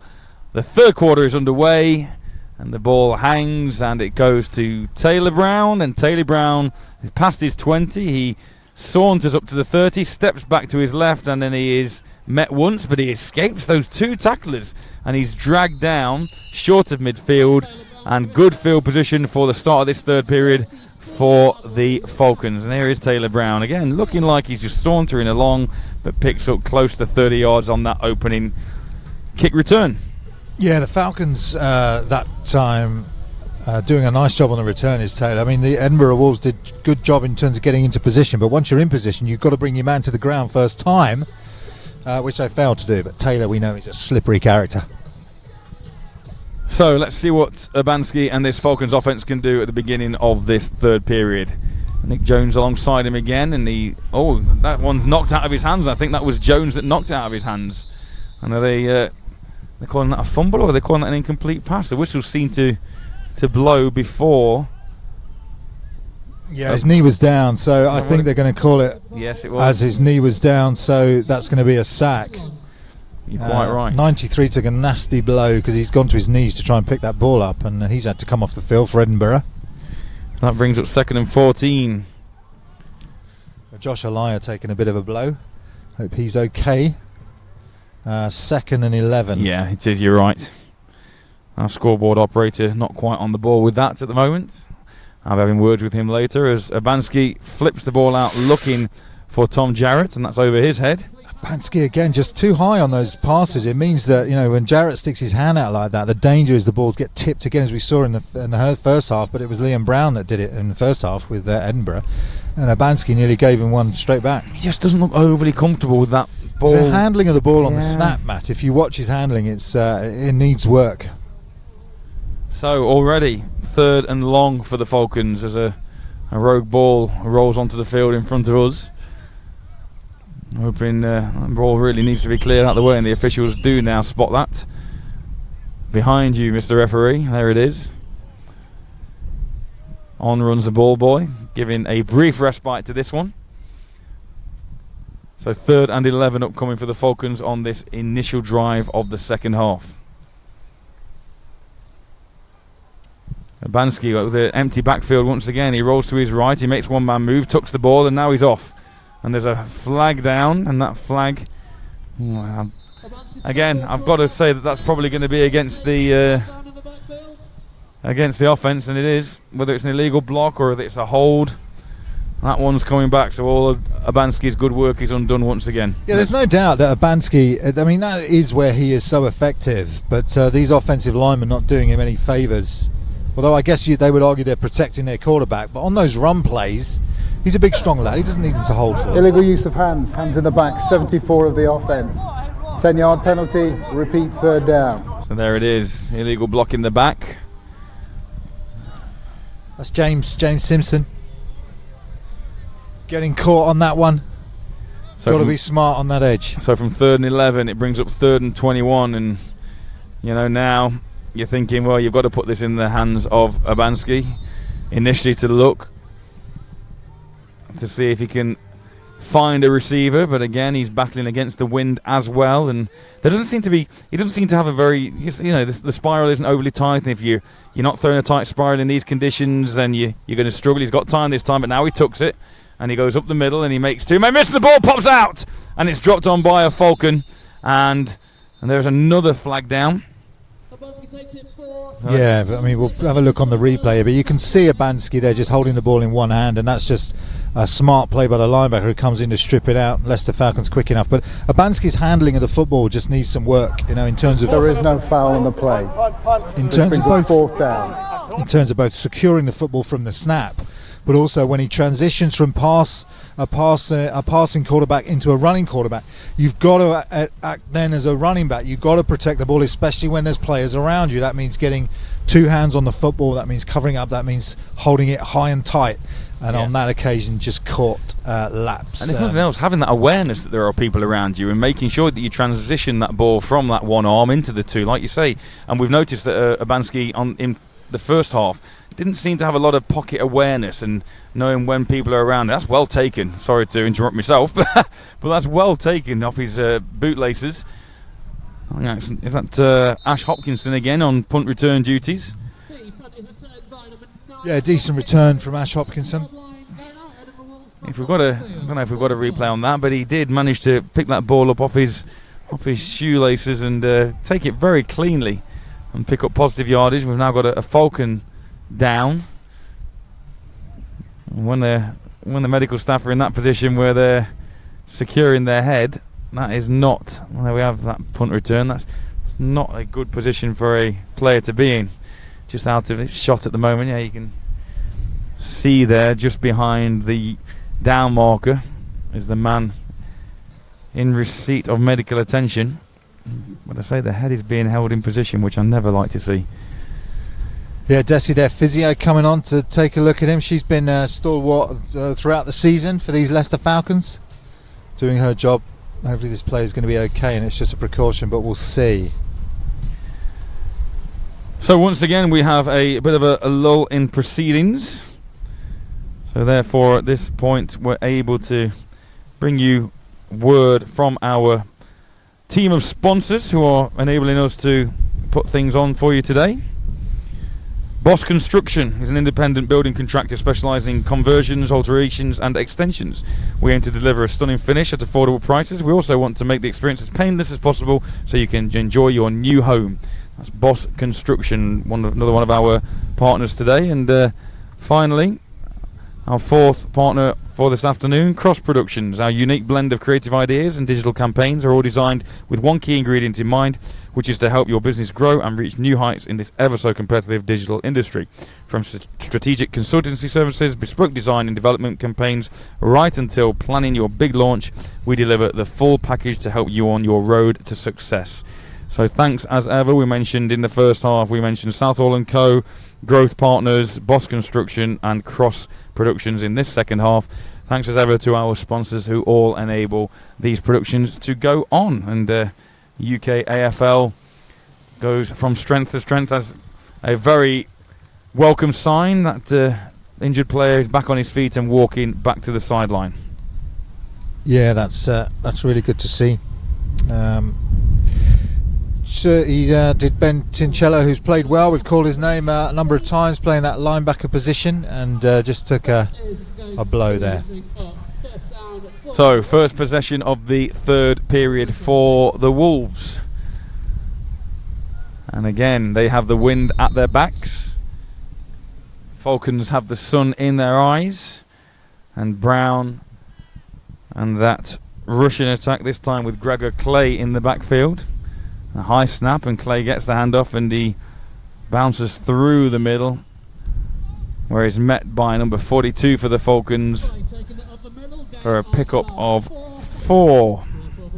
Yeah, good solid tackle there from 42, and a decent run. So opening their account on this series are these Edinburgh Wolves. Let's see if they can make a dent on this scoreline, which is still 0-0. Is it?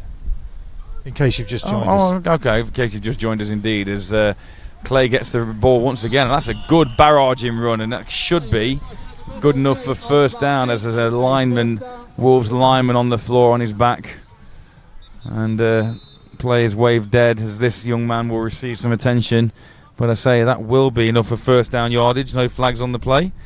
Positive. Yeah, you don't see Luke Geary, number 91, fall over too much on his back, but he took a blow for the Leicester Falcons. He's gone off the field, and the Edinburgh Wolves player is obviously down as well, so some damage taken on that down. And it is between the tackles that these Edinburgh Wolves are now trying to attack this Leicester Falcons defence. As we said, not had much chance running to the edge. Now they're trying to attack these A's and B gaps and see what they can get going. So we're here today in Leicester bringing you this game between the Falcons and the Wolves. Next weekend we are back in Leicester as the Falcons welcome the Tamworth Phoenix, and that's the Tamworth Phoenix side, as we mentioned earlier, who are coming off the back of a shutout against the Manchester Titans, and that's, to me, like a bit of a wounded animal that we can expect here next week. Yeah, Tamworth scored 50 points to nothing against this Edinburgh team, but you know, Tamworth, are they the team that they were last season? You know, they don't have Pat Daly. He's not there as their quarterback this year, and he obviously gives them a lot of dynamic play that they just haven't seen this year for their offense. So nevertheless, they have managed to put up 50 burgers, as I said, against Edinburgh, and you know, they are still a very, very dangerous team. But that Manchester Titans result yesterday, a real shock for the whole league. Absolutely. And unfortunately, this Wolves player still remains injured. I think back to our very first commentary game we ever did, Cole, with the Nottingham Caesars way back, and there was one injury that went on there which left us talking for nearly 3 hours, I believe, until the ambulance arrived, and it's quite a serious back injury. Thankfully the player made a full recovery, but that was an interesting outing on our first trip out in the world of commentary. We ran out of people to interview, didn't we? I think we were interviewing the Ball Boys by the end of that one. I think we were. And that was probably our most interesting interview, to be honest. But yes, these injuries sometimes can take long, especially if yesterday's injury for Tamworth, you know, the poor guy in a lot of pain with a double fracture, and the ambulance was there fairly quickly, but it still means a delay, because you can't move that player. You have to be really careful if there's bones broken, especially. And you have to make sure that the players are going to have the best chance of recovery. In order to do that, it takes time to make sure they're secure and safe. I do remember that Doncaster player in the end, after 3 hours of him lying there on the sideline, I think somebody grabbed him and dragged him off. They did. Which I think probably wasn't the best practice, but I'm sure he's okay. I think at the time there, Steve Matthews used all his bandwidth. I think we were struggling to keep things going, but let's try and catch up around the country while I've got this delay once again. Where are we? Here we go then. June the 15th it is today. The Bournemouth Bobcats beating the Jurassic Coast Raptors 44-6 in the Division 2 encounter. We've already told you that the Wolverines have put away the Shropshire Revolution 22-21. We know from yesterday, and we've just alluded to it earlier, the Manchester Titans shut out the Tamworth Phoenix 27-0. Let's keep going. The Farnham Knights beating up the Kent Exiles 28-7. As are the Leeds Bobcats against the Nottingham Raiders 36-0 in Div 2. The Clyde Valley Black Hawks shutting out the Darlington Steam again in Division 2, 30-0.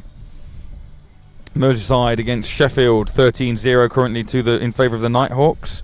We know about the 0-0 here. The Warriors extend their lead in that all-London affair against the Olympians, 34-7 now. The Warriors ahead. Let's keep this going. The East Kilbride Pirates taking on the Glasgow Tigers, and 16-0 in favour of the Tigers currently. Wembley and Colchester. This is a 3 o'clock kickoff in Division 1. We're still down as a first quarter score, but obviously with this time being 4 o'clock just gone, and that is way in there, but it was 0-0 at that point. East Kent against Maidstone, an all Kent affair, 8-6 in favour of the Mavericks. And you are just about up to speed. Bristol Apache half-time score against the Cornish Sharks, 14-0. Although once again that was a 2 o'clock kickoff, and so I'm sure we are a bit further on than that. Yeah, this player's still down.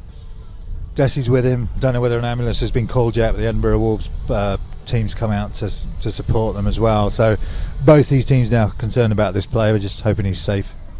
If you look at this Premiership North Division, it's very interesting now to have a look at the table. With Tamworth is still top despite the loss yesterday, with 5 wins and that 1 loss to Manchester. And then actually it's Merseyside that are listed as second with 4 wins and 1 loss. But Manchester Titans now with 4 wins and that 1 loss, and that means that it's very close at the top of this North division in the Premiership. But then you've got 3 teams other than those, Tamworth, Merseyside and Manchester, all of who are vying now for the top place. Then you've got the also rounds, Leicester, Edinburgh, Sheffield, who are looking at just keeping in the race and keeping in the hunt. So the division's really been split into 2 now. You've got the race for the top and a playoff berth and a potential championship, and then you've also got these kind of Leicester, Edinburgh and Sheffield who are just, let's be honest, just trying to stay in this division.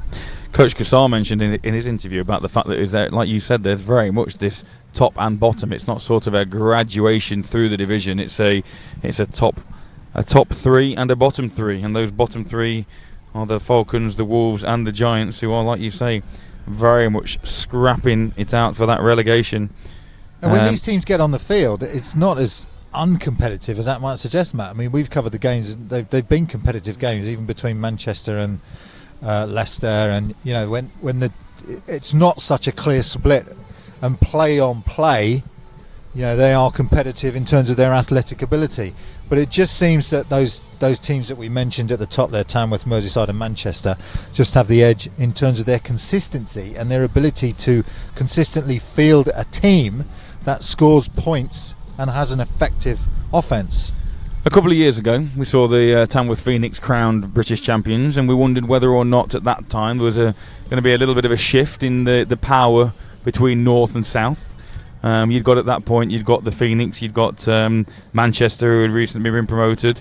You'd got the likes of Leicester knocking at the door, and there was very much this sense of, has momentum shifted from the dominance of the South that had been for numerous years before that. But now we look at things, and with the fact that, like you say, Tamworth are faltering with all the players they've lost, and Merseyside knocking on the door, Manchester's strong, but at the same time, can anybody compete with those London Warriors, Cole?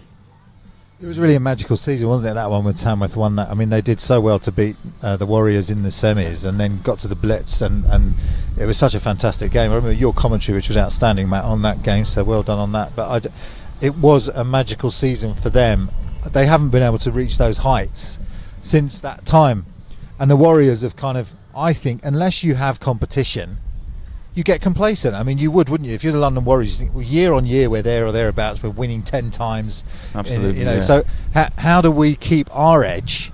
And you need those teams like Tamworth to really provide that threat. You need the teams like the Blitz to keep your saw sharp if you're the Warriors, and that's what we really need in British football. But we're not seeing that in the North. I haven't seen the games from the South so far this season, but I'm not getting the sense that the quality of Northern play is going to equal that of the South this year. And is that equaling that of the South, or would you? And again, like you say, it's difficult to know when you've not actually seen those. But would you suggest that maybe the likes of the Blitz and the Olympians and the Sussex Thunder are almost comparable to those teams in the North, the Manchesters, the Merseysides, and then you've got the Warriors, who are just that next echelon higher, whereby if the Warriors weren't there, the competitiveness between North and South would be closer. Yeah, you get the sense this season that the Warriors are in a league of their own, no doubt about it, and they will be very, very difficult to stop, or some kind of anomaly will happen in a game, some kind of freak play to get them defeated. So it does look uncompetitive. It looks like the Warriors are going to defend their national championship and do it easily, but we've still got games to play. Tamworth, let's see how they respond from this beating that they got yesterday from Manchester. Jason Scott is a very innovative, creative coach. I've coached against him, and I know how he thinks and how creative he can be, and he will take that as a personal challenge, and he'll want his team to come back, and he'll want them to come back, but not only come back, but come back stronger. So I think what we might do during this this extended period out where that Wolves player is still on his back is we may well hopefully go to a bit of an advert break in a couple of minutes, take time out, just regroup, give us a chance to wet our whistle a little and have a bit of a break, and then come back to you after that time. We obviously hope that these Wolves and this particular individual is not as seriously injured as it may appear, although with the length of time now that he has been prone, then it gets more and more worrying, particularly with the amount of players that are around him. So what we will do is we'll go to a short ad break, hear from our sponsors, and show you a little bit more of what's going on, and then we will rejoin you for the remainder of this game after that. We'll see you in a few minutes.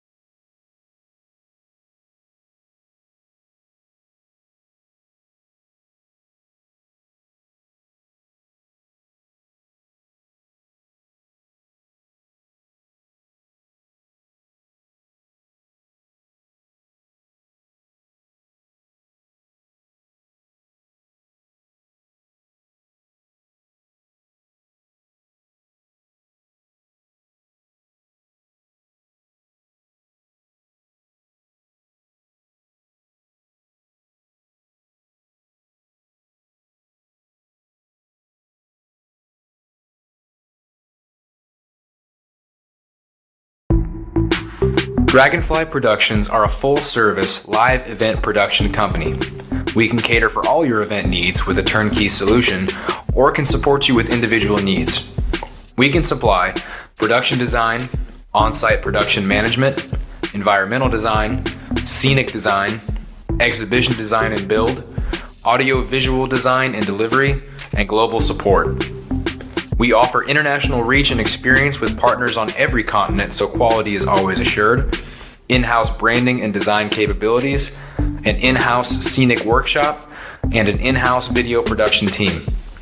From a small meeting to a large symposium, your meeting will get the same attention to detail. Dragonfly Productions.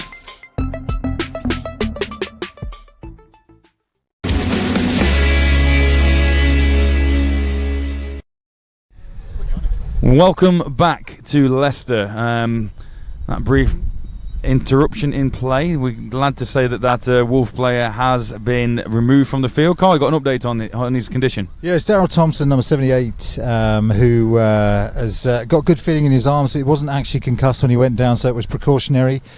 They have taken him off on a stretcher, but speaking to the Edinburgh Wolves players and the coaches, they say it is precautionary and he should be okay. So that is Daryl Thompson. We're sending him our best and hopefully make a very quick recovery. Now this is always interesting. Obviously you can see the Falcons on the far side there warming up once again after that extended break. I remember back to my 49ers who were playing the Baltimore Ravens in the Super Bowl, and the Superdome lights all went out, and at that point, you know, the Niners were on the back foot, and we were Tom Howe, who's a a fellow Niners fan, we were in the depths of despair, and then that break sort of ignited the Niners, and we should have won that Super Bowl. We were cheated. I'm convinced it was because Ray Lewis was retiring, and the NFL fixed it so he could walk off into the sunset. It was a Ray Lewis conspiracy. Absolutely, 100%. Definitely a pass interference call on Crabtree at the end there. But anyway, we digress. But the reason I was mentioning that is because a breaking play like that can sometimes shift momentum. Now, I don't know really who you'd give momentum to in this game, and who that break may favour or be of detriment to more, but it's like you start the half again. So you've had a half an hour break, you start the half again, it's 0-0. You start the game again because the score's level. So let's just start again. We've got, third down. We're into the third quarter. So you just tell your players, look, let's buckle down. We're still in this, but we've really got to make something happen now. 1st and 10 for these Edinburgh Wolves, and they're at about the midway point. It was, if you remember, before the break, it was that impressive run by Jones, I believe, who brought up the first down. So it is 1st down and 10, just about midfield for the visiting Wolves. Still relatively early in this third period, as you mentioned, and here comes Brown. Brown hands the ball off, and once again there's a flag down, and that's in the vicinity of holding or an illegal block once again. Matt W. Simons, number 16, on the run that time. That's holding against the Wolves is indeed the call. Here's the replay. Simons looking to his left. Holding, offence, number 77. 10-yard penalty from the spot of the foul. Repeat 1st down. Unfortunately, don't have a player name for number 77. He's probably glad of that, where we can't call his name for that infringement. Yeah, they're beginning to have some success on this running game. That time they're just running through that C gap and making some ground to the left-hand side. Even though it was called back, these holes are beginning to open up for this Leicester Falcons defence. So instead of 1st and 10, it's now 1st and 15 after the penalty. And Brown pitches to the right and then comes back to the left, and those blitzing linebackers and defensive linemen for the Falcons managed to snuff that one out before anything has been gained, as you can see on this replay call. Yeah, you called it, Matt. The blitz on the A gaps. Look, running backs they've got good contain on the edge of 94, and there's absolutely nowhere to go because they're blitzing the A gaps anyway. So, when an offense is predictable like this and can't get anything going through the air, you can crowd the line of scrimmage. You can send those run blitzing linebackers, and it makes it very, very difficult to run because there's just nowhere to run to and nowhere to hide. Martha Absolutely. And the Vandellas. So here we go. 2nd and 18 for the Wolves. Currently going in the wrong direction towards their own goal line rather than the Falcons. And there's that run up the middle once again. That stopped almost immediately. Picks up maybe 3. Yeah, and they're better off just running those quick hitting runs up the middle there, even though they're gaining less yards. Adatoli made 2 tackles in a row now, number 92, that defensive tackle position for Leicester. So really tightening up in the middle of that defence of Leicester. Do we see Brown go to the air here with the wind at his back? Well, he's going to have to do something. They'll either go wide to the right-hand side, which is the wide side of the field, or he's going to go to the air. Yes, 3rd down. 3rd and 15, Taylor Brown, he mishandles the snap, and that really affects what he can do. But now he puts the ball down and runs, and he's going to... Oh! And from our viewing point, Taylor Brown, perfect form tackle, shoulder low, up high, and pops Brown. Yeah, you can see it on the replay. Taylor's just got his eyes in, and he's just going to lower the boom right there, and Liam doesn't have a chance. Straight out and down. Nice clean tackle from Taylor Brown. Good textbook tackle there if you're coaching at all. That's a good model way of tackling there from Taylor Brown.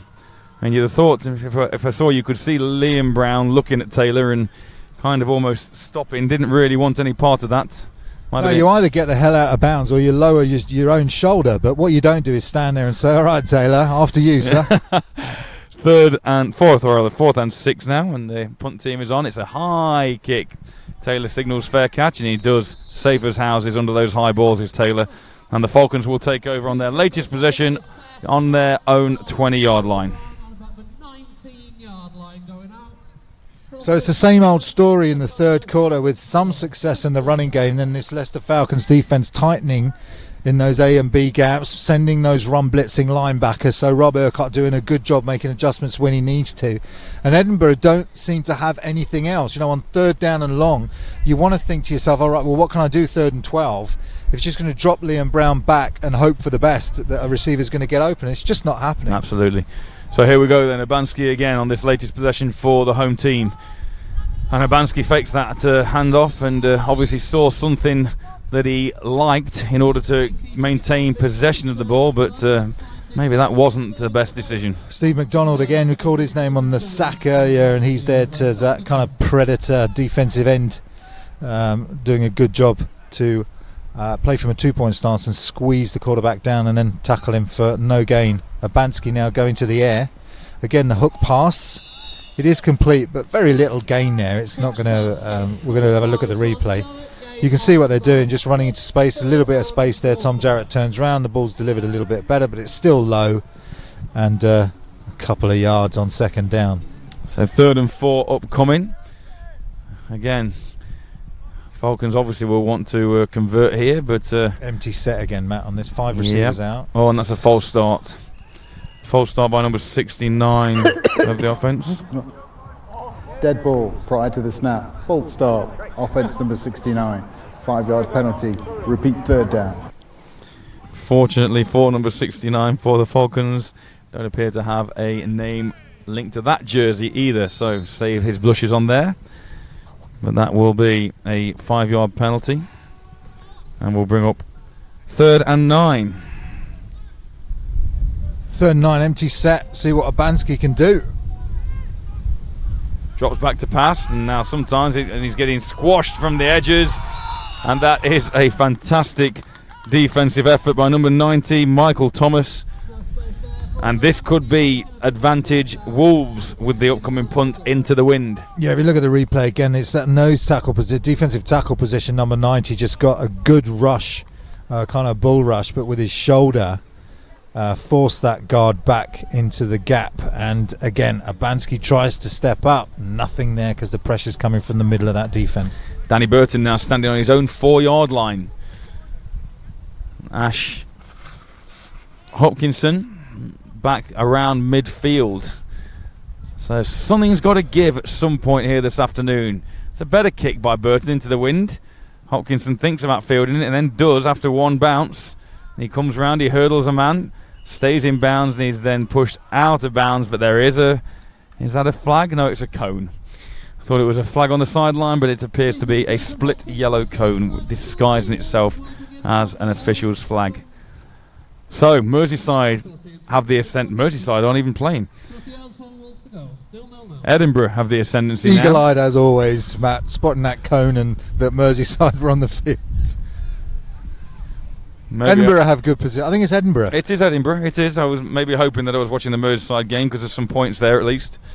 But no, Edinburgh inside Falcons territory. There's going to this drive, Carl. I'm calling it. This drive, we're having a score. It's going to happen. We're having a score on this drive. All right, here we go. Liam Brown with the snap.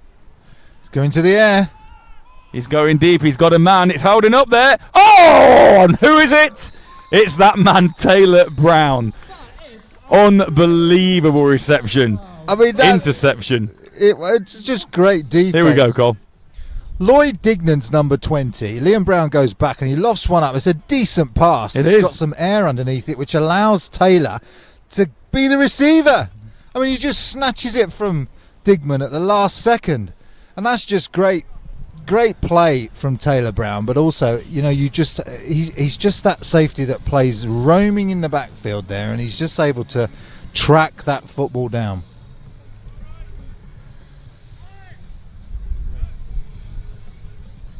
So that's going to give Leicester Falcons the ball back, but they are going to be backed up right at their 2-yard line. I was 2 yards away from getting that call right about a score. When the ball was released by Liam Brown, I thought, my God, Matt Walker's just made the prediction of the season, and Taylor Brown snatched it away from you. Well, safety opportunity for the Wolves. 2 yards away, and great vantage point this time for us. Best vantage point we've had. Don't need the monitor this time as Abanski is in his own end zone, and he hands this ball off to Nick And Nick Jones has got space over the left side, and maybe it's going the other way because he's got enough space for a first down and then some up close to the 20-yard line. Yeah, you often see that actually, because what happens is the defense, obviously they want the safety, so they bring defensive linemen and linebackers up to that line of scrimmage, and if a back can get through that initial line of scrimmage, they often run into space because the linebackers are all up trying to get pressure and force that safety. So Nick doing a good job there, Nick Brown, and giving the Leicester Falcons some breathing space. Yeah, the pressure is alleviated for now. Abanski again hands that ball off, and dodging and tripping his way through that defensive front of the Wolves is Jones once again, I believe. Yeah, Nick Jones. I might call him Nick Brown earlier, so apologies for that. That is Nick Jones, number 23. We've got Liam Brown, we've got Taylor Brown. Let's just make it easier for us. We've now got Nick Brown. Is Charlie Brown around anywhere? Oh, peanuts. Anyway, here we go on second down. 2nd and 8, and that ball again, a low ball for Dan Burton, and Dan Burton's athleticism manages to haul that in, unless they're calling that incomplete, are they? I was very much incomplete. I think bounced off the turf, took a one hopper. So 3rd and 7 upcoming.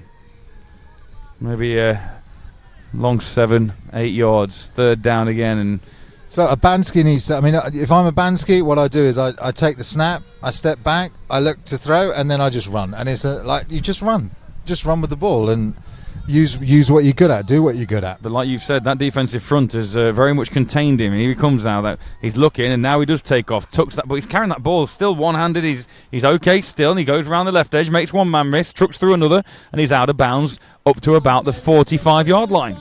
First down, Leicester.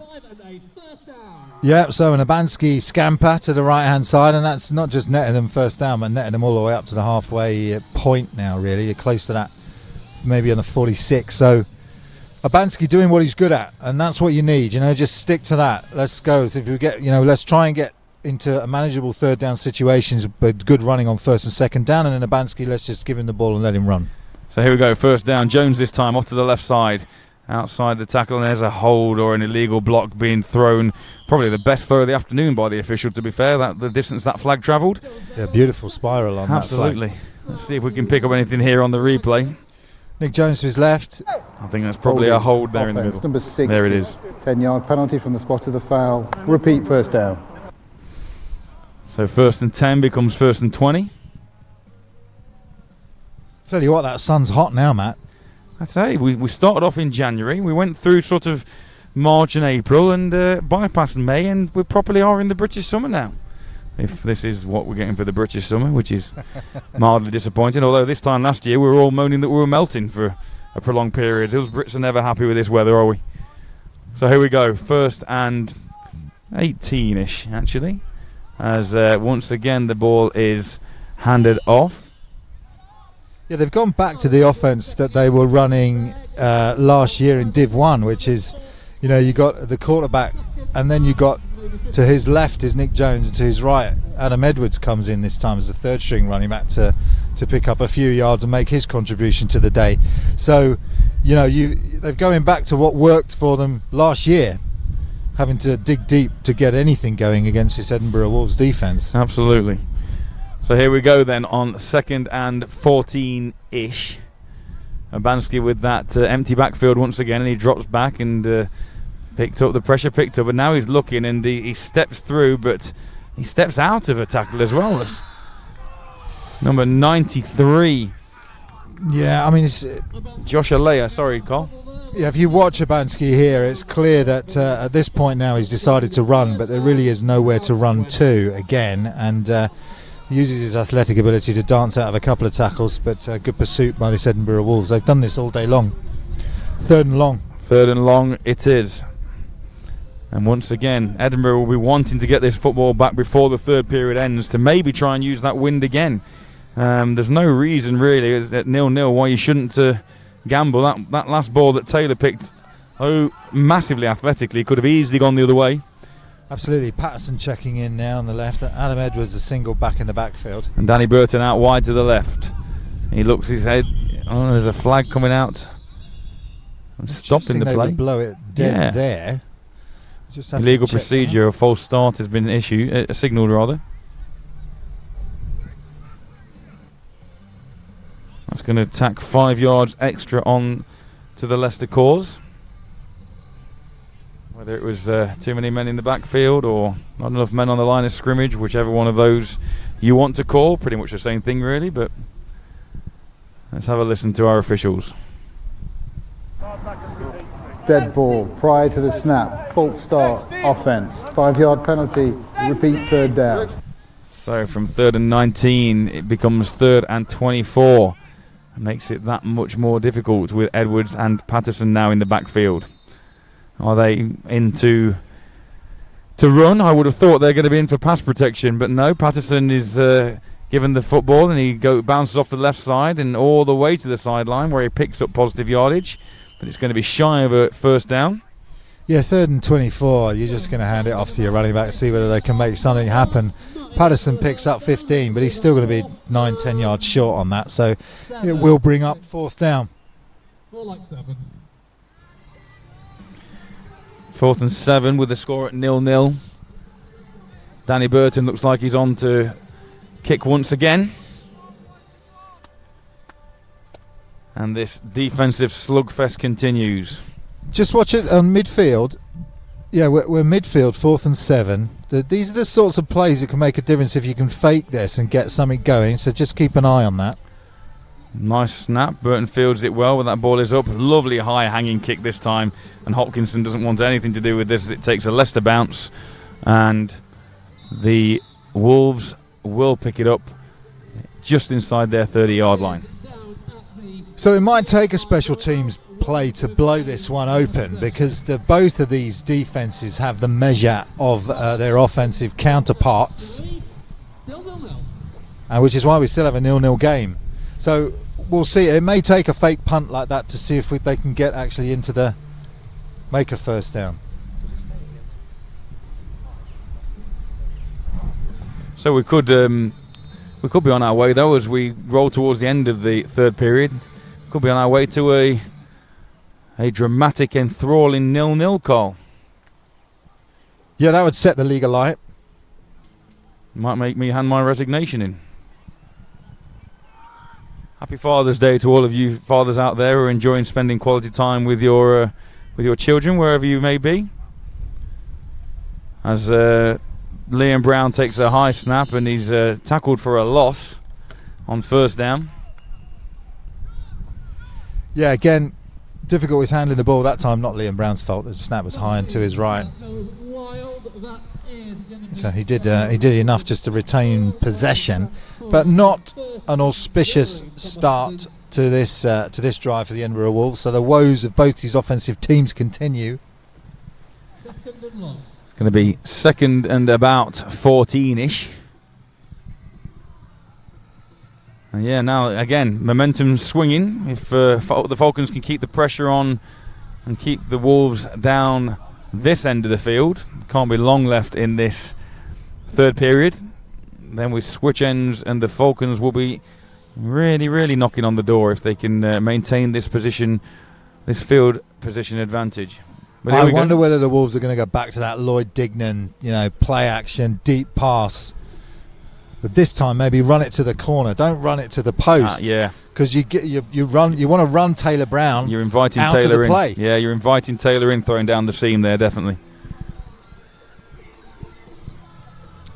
Slight delay. Try and keep you updated with other goings on in the Britball community this afternoon as we carry on, and also remind you of our sponsors too. But here comes 2nd and 14.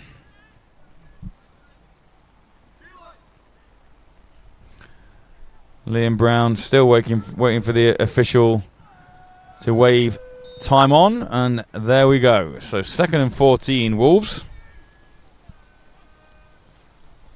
Ball this time is faked on the inside and flipped out, and that's over the outstretched arms of number 10. Yeah, got no name for that player, but when you've got to stretch out to try and make a diving catch in your own backfield, you know that your offence isn't clicking as it might want to. In fact, I think it was 18. I think it was Gregor Clay there from our restricted viewing point here this afternoon. So 3rd down and 14 is upcoming. It's from bad to worse for the Wolves. But still, as we've said, it is in the balance. As much as I'm being a bit pessimistic about this 0-0 scoreline, we still do not know the outcome of this one as the ball is handed off to Clay this time. Picks up positive yardage at least, but it's not going to be anywhere near enough to move the chains. Yeah, it's just conservative play by Edinburgh. They know they're backed up in their own half. I mean, it's not a dumb play by the offensive coordinator by any means. Nope. It's a smart play. You know, it's a 0-0 game, and the result of this game is more important than trying to do something flash, messing it up for your team and giving a score to the Leicester Falcons. So playing it safe, see if they can get this punt away and give their defence a chance to make a play. Maybe, Matt, this is going to come down to a defensive play. A turnover, an interception, a fumble recovery, run down the field by a big defensive line. We all love those plays, We Matt. do. I mean, and to be fair, in terms of it being defensive, there's not been that many turnovers. We've had 2 interceptions. We've had 2 interceptions, both by Taylor Brown. One by Taylor, and I think that was partially blocked, but there's a flag there, and that could be roughing or running into the kicker, where that flag has been. And there's another flag thrown at a Leicester Falcons player. Yes, and I think that Leicester Falcons players actually tried to catch that flag. Yeah, I think so he has. Could have had a 3rd flag. So let's wait and hear this, but that could well be, depending whether it's the 5-yard variety or the 15-yard variety, it could still be Wolves' ball. Let's wait and see. Right, here we go. Score updates while we're waiting. Prem, we know 21-0, already covered that one. Manchester over Tamworth yesterday. Merseyside Nighthawks 13-0 ahead of the Sheffield Giants still. Farnham beating Kent 28-7. Still waiting for some word from our officials. I will keep updating you until we get any confirmation. And here comes our official. Not just yet, he doesn't. So there he goes. Let's keep going. The Warriors 34-7 on top of the Olympians. 16-0 the Pirates of East Kilbride against the Tigers of Glasgow. 53-7 the Yorkshire Rams beating up on the Gateshead Senators. We heard that the Wolverines beat the Revolution 22-21 in the NFC 1 South. In the SFC 1 Central, close between the Sussex Thunder and the Berkshire Renegades. 7-6 in favour of the Thunder. The Dreadnoughts 30-10 ahead of the Oxford Saints. The Clyde Valley Blackhawks shutting out to the Darlington Steam 30-0, as are the Leeds Bobcats 44-0 ahead of the Nottingham Raiders. And another shutout to the Bristol Apache 21-0 ahead of the Cornish Sharks.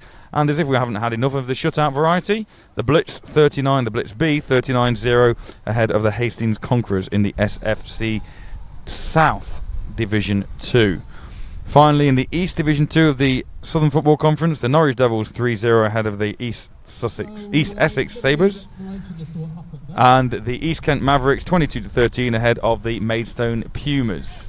Yeah, we're still really waiting for the referee to tell us exactly what happened on that play, but the Edinburgh Wolves have a first down. We have 2 fouls on the play. Here we go. We have roughing the kicker, defence, and we have a dead ball, personal foul, after the play was over. Personal foul, number 36 of the defence. Both of those penalties are administered as 15 yards. It'll be first down, Gray. So the Wolves catch a massive break. We mentioned it might be special teams, and that could be something on special teams. 30 yards worth of penalties in one play puts the Wolves inside the Falcons' half. Yeah, Chris Hoyt with the 15-yarder unsportsmanlike. So now this could open up the Wolves playbook and encourage Coach Edmondson and Liam Brown to go to the air again. But as you said, it would be wise to throw away from Taylor Brown. And this time, on first down it's pitched, and that's oh dear. A little bit too much velocity on that pitch. Threw the ball at his running back rather than to him. Yeah, Edinburgh are not happy that their player went to ground, and then it looked like Leicester Falcons were diving on. I don't actually think they were. But it was close to the Edinburgh sideline, and the players and the coaches are always going to scream for bloody murder if a player jumps on the ball like that. From our vantage point, it didn't appear that the runner had actually secured possession of the ball, and therefore that Leicester player was going in, giving it a go himself. But that's what you get with a fourth-string quarterback. You just it's not even Liam's fault. He's just not had time. Edinburgh, first charge timeout of the second half. He's just not had time to practice these handoffs or pitches, and so on that one, it was just too much on the football. You just didn't need to put that much zing on it, and a disaster averted by the quick response of the running back just to dive on it. So during this timeout, let's hear from our sponsors again, one of which are Southall & Co. They're a bespoke specialist law firm in the heart of Leicester. We were born out of a long-standing West Midlands practice, which was a family practice of one of our founders, and a progressive, dynamic East Midlands law firm. Our goal is to be one of the leading commercial boutique law firms not only in the Midlands but the entirety of England and Wales. By understanding your business and what is important to you, this enables us to offer sound, pragmatic commercial advice and answers to the plethora of complex questions you may have. And that is Southall & Co. Law Firm from Leicester, one of our sponsors for this afternoon. So as we come back out of this timeout on 2nd and long, after that rather vociferous pitch by Liam Brown. A very disjointed second half with the injury and the penalties, and it's been a long third quarter. It has. It almost seems like these players are struggling to get through this one as much as we are on comms. But the use of the word vociferous, I thought at this point in the game, was admirable, Matt. I try to garner as many complex vocabulary as as I'm able to enlighten. As Liam goes up top and he's thrown away from Taylor, but that's one's underhanging. He's looking for that same man, that number 20. Not called his name. We have obviously Lloyd Dignan is that intended receiver again. And to be fair to Dignan, he does have the wheels to get past the secondary. And you can see both on that play and the Brown interception, that ball's gone up, and that was more aimed towards the sideline. But the ball has brought the wind. The wind has brought the ball back towards the centre and just out of the grasp of Dignan. Yeah, he's a couple of times he's beaten Chris Hoyt, number 36, who's the defender they've put on him, but they've just not been able to connect. That's 3 times, 1 pick to Taylor Brown and 2 incompletions. So I think Leicester are winning that one. I don't think they're going to go back to it. I don't think they will now, particularly now it's the start of the 4th quarter and they have lost that advantage of the wind. So yes, it could well be running game all the way now on 3rd and 15. And running game all the way means the clock speeds up a little. I'm sounding very pessimistic here, aren't I? You're waiting to get back for those Father's Day celebrations. That's all right. Absolutely. So here comes 3rd and 15 at the start of the 4th and final period of this Premiership North encounter between the Leicester Falcons and the Edinburgh Wolves. What's worse, is it worth going back up to Scotland with a defeat or a 0-0 tie? I think you want the tie. I mean, of course you want the tie. Yeah. But neither of these teams are going to be satisfied with a tie because it leaves them in the same position they were at the start of the game. Nothing's decided. So, you're going to go back and still with the same set of frustrations that you had at the beginning. So here we go. High snap fielded by Brown. It's handed off this time to Gregor Clay. And Gregor Clay manages to stay on his feet, pick up positive yardage, but that will bring up 4th down. And the only bonus is that the punter will be kicking from just about inside the Falcons' half. So should be able to pin Leicester back deep in its own territory. I mean, I don't know what the stats are saying, but it's a fairly even game. I would probably give the edge in terms of possession to Edinburgh in the third in Q3. Are there any stats? Has there been any stats in this game? Well, there's certainly been some yards made. Defensive ones. Sacks, loads of defensive interceptions, stats. Picks and battered down balls and pass rushing and all sorts of things. And here comes a snap, well fielded, good kick, hanging kick again. And it takes a massive Falcons bounce, and to be fair, that's going to be a net punt of about 9 yards. Yeah, really disappointing, because if you've got a good defence, you want the punter to at least put him inside the 20, so you can make a play on defence, give the defence a chance to make a difference in this game. But even that is eluding both teams at the moment. Will we see Urbanski go to the air in this fourth period and try and emulate what Liam Brown was attempting in that third period? Well, I was speaking to one of the receivers, Tayo Adekunle, before the game. He says that Urbanski's got an arm. He just hasn't used it. He's certainly not used it in this game. They haven't taken a shot deep the entire game. If they've got something up their sleeve, now's the time. Well, he's very edgy in that pocket, isn't he? Obviously, the pressure's coming from the edges, and this time the ball's handed off. But he doesn't seem comfortable in that pocket, both from the perspective of his lineman, and obviously that defensive front for the Wolves has caused him problems all day. But equally, he just seems very tetchy. Quick to tuck that ball and run because it's what he's comfortable doing. Obviously, like you say, from that wishbone offence that he's been used to running at Coventry. Yeah. So we'll see what he does here on 2nd down and 8. He kept that ball on 1st down, and this time he once again. Yeah, they are trying to go to the option run. They're trying to, but you can tell that they've not had a huge amount of time to practice it because Urbanski's kind of holding the ball out, but it's pretty obvious who's retaining it. It's Urbanski, and the misdirection play's not really working. If you watch on the replay, both runners moving in the same direction, which is not ideally what you want on the option. So they are trying to use Urbanski's skills and do something a little bit more deceptive on this drive. Let's see how they get on. They set up a 3rd and 2 here, and that's Edwards. And Edwards barreling up the middle, and it looks like he is going to pick up that 1st down. So, sorry, not Edwards. Yeah, it was Edwards. Yeah, it was a good call. Listening to the in-stadium announcer, who was obviously watching a different play to us. But yes, Adam Edwards on the carry for the 1st down. And Leicester begin to move. 0-0 here. Premiership North encounter in the heart of the Midlands here at De Montfort University. Good run, good strong run that time, and that's number 2. Is that Taylor? Yeah, they're popping Taylor Brown in the backfield just to see if they can make something happen. You can see on the replay just keeping his legs moving and bouncing around and trying to find a gap, and that's what Taylor does. He'll always give you 100% effort on every play, and that's what you saw there. And also picks up 8 yards, making 2nd and 2 now with Urbanski and his ability to run. They're keeping Taylor in the backfield here. So 2nd and 2, and it's a high snap, and this time Urbanski does keep hold of it, and he spins and dodges, and there's a flag, and that'll be a hold or an illegal block, and that one will come back. Yep. So Urbanski and Taylor Brown just doing a bit of a double act on these couple of plays. As I mentioned earlier, this wind has been causing havoc all around the ground. 10-yard penalty, repeat 2nd down. Apologies for speaking over the top of the ref. It is a 10-yard penalty there, so 2nd and 12 as opposed to 2nd and 2. Yeah, this wind has been causing havoc all around the ground today. A lot of the yard markers have... Correction, it's a 15-yard penalty and repeat 2nd down. 15-yard penalty. Was that a personal foul? Yeah, it's a big one. Oh, okay.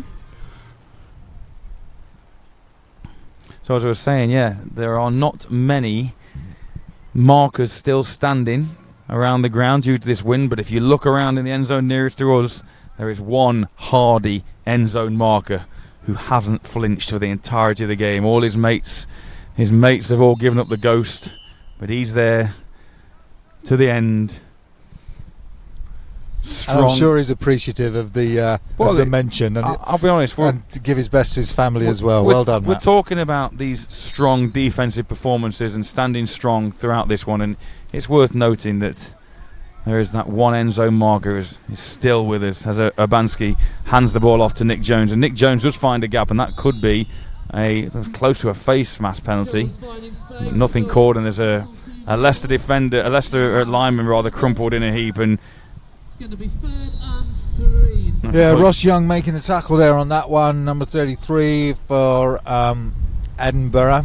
To Nick Jones looks good when he runs with the ball. I do enjoy watching him. He's a jump cut into the hole, jumps one way, jumps left, but he's not been able to bust it. Nope. And that, it's not just that these offences have come in and they're second string. These defences have played really, really well today, and a great tackling from these Edinburgh Wolves gang tackling. And Leicester just had nothing, not been able to bust anything.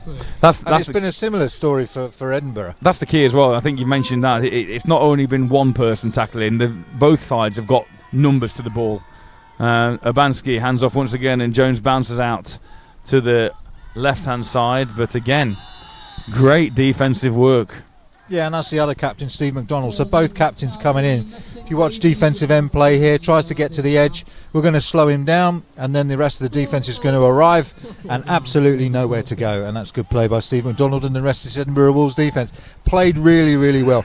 We have seen today 2 Premiership defences, and we've seen today 2 not very good offences, let's be honest. Absolutely, yeah, I concur with that. And you think about the scores that these defences have conceded in previous games, but that has been against, obviously, much stronger offensive competition. As Urbanski looks to try and keep this one and fall forward for a first down, it's going to be very close. And the signal from the far side is first down. So that is 1st and 10 Leicester, and they keep this drive going. This drive now that is eating up much of this fourth quarter clock. Yeah, they're having to use all 4 downs. But you're right, Matt. It's eating the clock. And it's only going to be 1 score. And if Leicester score here on this drive and run the clock down, can Edinburgh come back? Well, they haven't been able to come back through the air. Nope, absolutely and we haven't seen the misdirection plays that can create a lot of yards on the ground. So this is good tactics from the Leicester Falcons. Let's use all 4 downs. Let's run this clock. Let's try and get in. Urbanski once again on first down then. 2 receivers to his left-hand side, and one of those is Taylor Brown, who comes in motion. It's then brought back to the far side with Nick Jones, and Nick Jones once again steps. And again, it's good lateral pursuit. Close to a first down. Let's see whether or not it's signalled first down. I don't think they're going to give it him. I think it's going to be second. Oh, it is. They're now signalling first down once again. Yeah, that's a nicely designed play for the Leicester Falcons against an aggressive defence that pursues well laterally. So they change direction once, and then they change direction again with Nick Jones coming the other way, and they run an option in between. So nicely designed play. Now we're beginning to see things move. That was a first down. Urbanski once again hands off to Jones, and Jones is met immediately this time. And the ball's out, but the whistle has been blown. The whistle has been blown. Adam Edwards does drop on it at the end, but... Let's have a look at this replay and see whether the ball did come out before Nick got to the ground. So there's... Yeah, I think it was down. It's kind of simultaneous, isn't it? But Adam Edwards recovered anyway. So brings up second down. I think they've credited him with 3 or 4 inches on that play. Second and near enough 10. I've got like last time, I've got a feeling that this could be it. This could be the time in the game where Leicester take it on. The ball is faked to Adam Edwards, and then Urbanski keeps it once again on that option play. And yeah, this is good defence if you watch on the edge. That 1 man high, 1 man low, let's bring him down, and that's exactly what they do right on the edge for about half a yard gain. Brings up third and 9 again. But good discipline as well, not to bite on that inside fake, and know their assignment and keep out there waiting for Urbanski to run, which he does.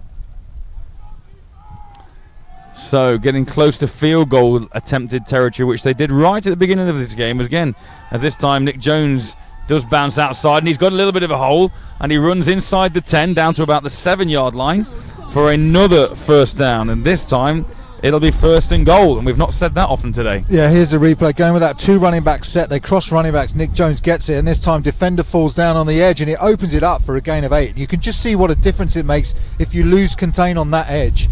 That defender playing that force responsibility is absolutely critical. If he falls down, the whole thing falls apart. Picked up 9 yards there. Leicester threatening. Like you say, Nick Jones' agility as well. He can make a cut and leave defenders for dead, as he proved there, and this time it's handed off once again. That's great pressure.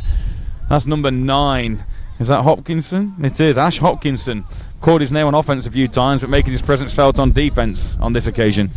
Yeah, you can see how quickly he gets there in the backfield. That's number 9 on Adam Edwards, and good work on the quick replays here from Joe DeMax. Our guy in the studio today is doing the work and doing some good work on these quick replays. So that's driven them back. So second and goal, but they are right at the 10-yard line now. you've got to be thinking that field goal attempt on 4th down here, with the time running down in this 4th quarter. Abansky with 2 receivers to his left, 1 out to the right, 2 men in the backfield, 1 either side of him. And once again it's handed off, and no, it's not handed off, and Abansky goes straight at the middle, and the opening score of the afternoon is a Leicester one. Abansky on the option. This time it works, and if it had been further out he would have trundled all the way. He was untouched into the end zone for the first score of the afternoon. Yeah, they go back to traditional Leicester Falcons football. Fake the handoff to Taylor Brown, who's that danger man. Abansky keeps it up through the A-gap, busts it through, and we have a score. And to be fair, that was executed very well as well. Well, it's what Leicester Falcons are good at. You know, you put 2 backs in the backfield, you put the quarterback in, the quarterback can run as well. You've suddenly got a triple run threat. Put a bit of misdirection on that, and it makes things happen.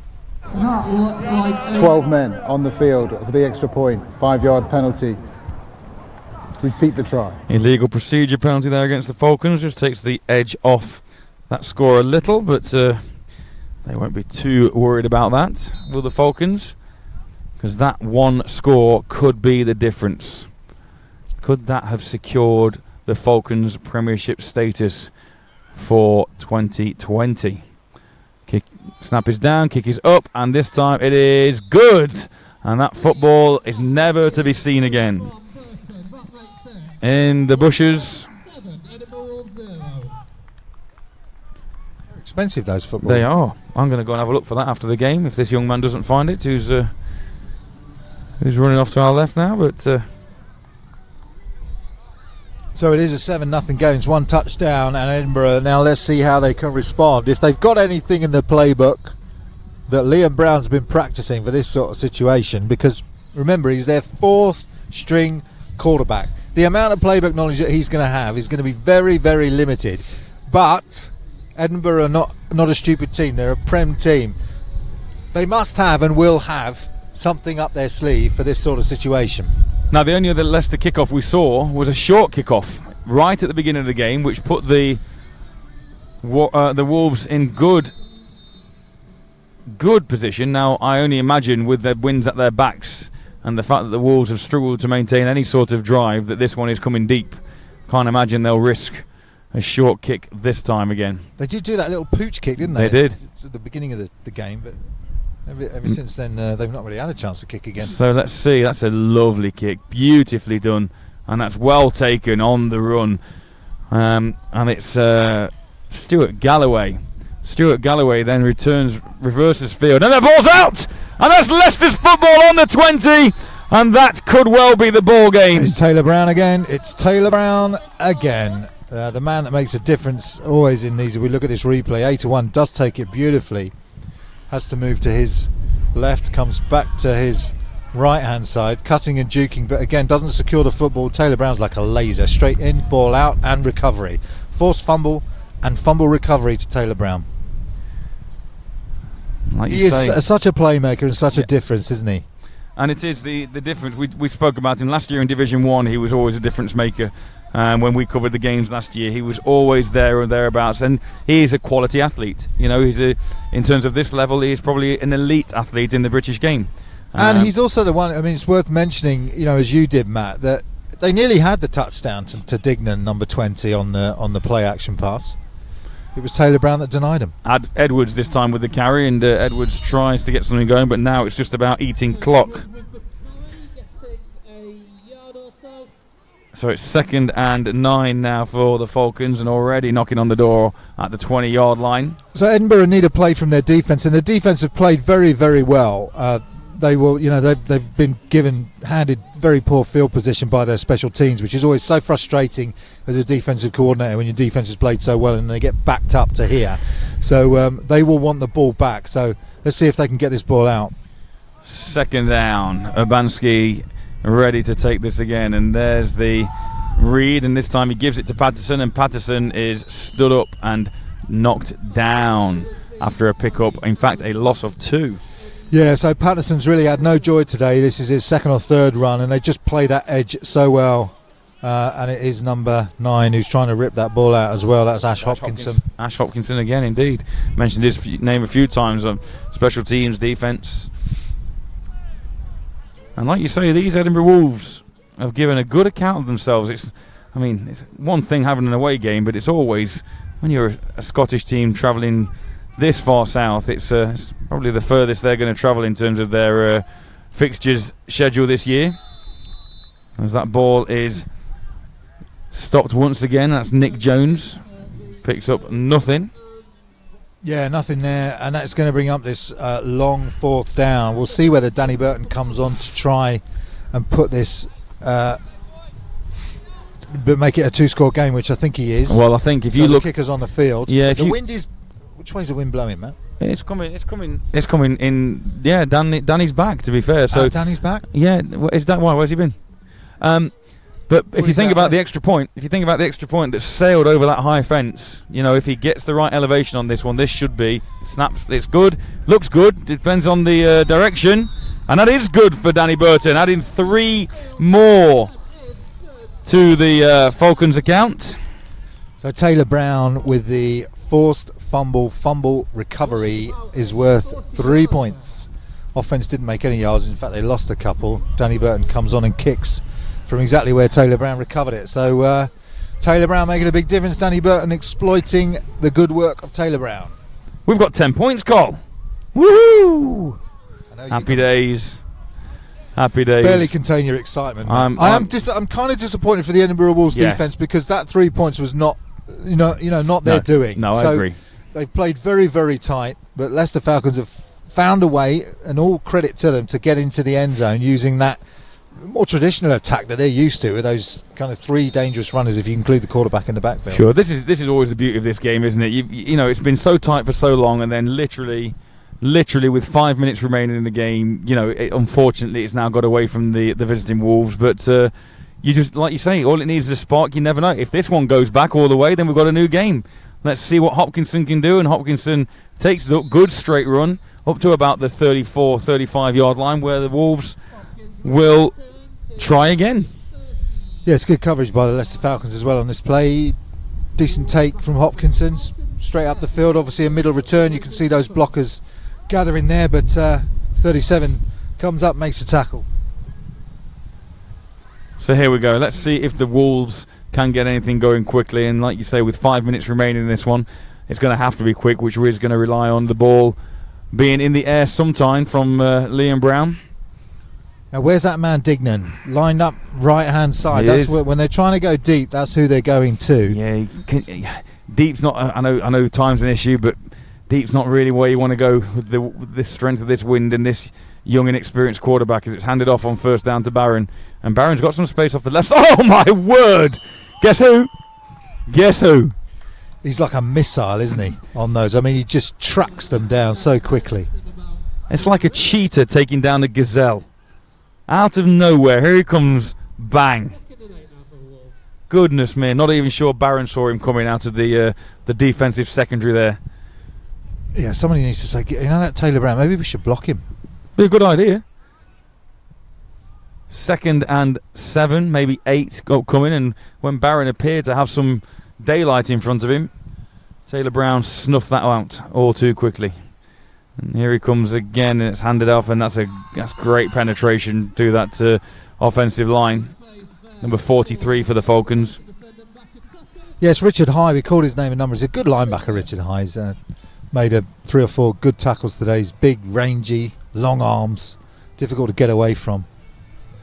So Steve's defence turning up the pressure now on this Edinburgh Wolves. They know they're going to have to do something here on 3rd down. See whether Rob Burkhart dials up the blitz. So from 1st and 10, it goes to 2nd and 8, and then back to 3rd and 10. After that Richard High defensive contribution. And here comes Liam Brown, fields a high snap, he fakes, and then he goes over the middle, and that's unfortunately out of the reach of number 85, Bruce Callan, which will bring up 4th down. Yeah, it just shows the nerves. It shows the kind of inexperience of Liam Brown in that situation. Critical 3rd and 10, need to make something happen. I mean, and on this special teams play as well, you want to watch out for that fake. I'm sure the Leicester Falcons will be wise to it. With less than we must have 4 minutes to go, something like that now. I'm sure those plays didn't take too much time off the clock, to be honest. maybe 3.5, 4 minutes to go. Sure. But at the same time, I suppose it's damage limitation. If you can put the ball in the air, on special teams, anything can happen. Less likely to when you've got Taylor Brown still at the other end. And that's not a great snap. And the ball is, once again, takes a Wolves bounce. Skips across halfway before it trundles out of bounds. And on come the Falcons to do more of what they've been doing in the previous 3 quarters, and that is run the football. Well, yeah, you put Abansky in the middle of 2 decent running backs. You get Taylor Brown one side, you get Nick Jones the other side, and you run this clock down, and you walk out of here with a 7-0 win, and you're still in the hunt to retain a Premiership place. So a word from our sponsors, Growth Partners. Our mission is to make employers' lives easier and make employees' working environments a happier and healthier space for businesses to thrive. Our vision is to aspire to build the UK's #1 employee engagement platform that gives UK businesses of all sizes access to affordable expert-level services. That's Growth Partners. As Urbanski will take the snap on first down. No doubt this will stay with either him or his running back, who at the moment is Adam Edwards to his left. Taking a long time to get this play off, and there it comes. And it is indeed, in fact, it's that man Nick Jones, and Nick Jones again been successful off that left side, just going outside the tackle, bouncing. Jason Gray on the tackle there for Edinburgh, just avoiding any more yards for Nick Jones. But yeah, this is the game plan now. We're going to run right, we're going to run left, just wear it down, run the clock, and Edinburgh can't really do anything unless they can try and rip this ball out. That's what they need now. They need a turnover and a quick score, and that still won't necessarily be enough. And as you've mentioned, those gaps are appearing, particularly outside the tackles now, and Jones is exploiting those with his agility and his speed off that cut. Abansky on 2nd and 4 now. And here it comes. That's faked, and this time it's given on to the right side to Edwards. And Edwards, the ball is out! The ball is out, but as has been the way, it would appear that the Falcons have dropped and managed to cover that one. Yeah, that covers Adam Edwards' blushes, because that's the last thing you want. Carrying the ball in one hand, needs to cover that ball up, and out it comes. And if you carry the ball with one hand against this Edinburgh Wolves defence, they are going to try and rip it out. Let's give Austin Pantlin a shout out there for recovering that fumble, and as you say, covering Edwards' blushes. But I think does bring up 4th down, and a timeout has been called, I believe. So it gives me opportunity once again to shout out today's game partners. Boss Construction. They're an independent building contractor specialising in conversions, alterations and extensions. Timeout Edinburgh. That's their second charge timeout of the second half. Boss Construction aim to deliver a stunning finish at affordable prices.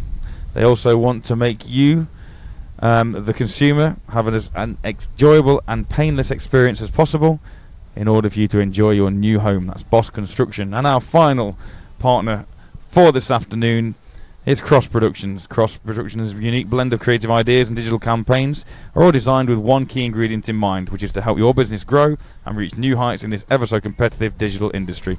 From strategic consultancy services, bespoke design and development campaigns, right until planning your big launch, they deliver the full package to help you on your road to success. That's Cross Productions. So here we go then on 3rd down and 4. Abansky once again looking to pick up this first down and all but kill the game off, if it hasn't been already, with that 10-0 advantage that the Falcons currently hold. Taking forever on the snap count just to run that clock down as much as possible again. And this is that Taylor? Can't catch the number. Taylor Brown off the right hand side, and that's going to move the chains and make it very, very difficult, if not impossible, for this Edinburgh team to come back now. So they took Adam Edwards off the film, out of the game after that fumble, and Taylor Brown comes on and gets the job done off the right hand side. So here we go then, first down it is once again.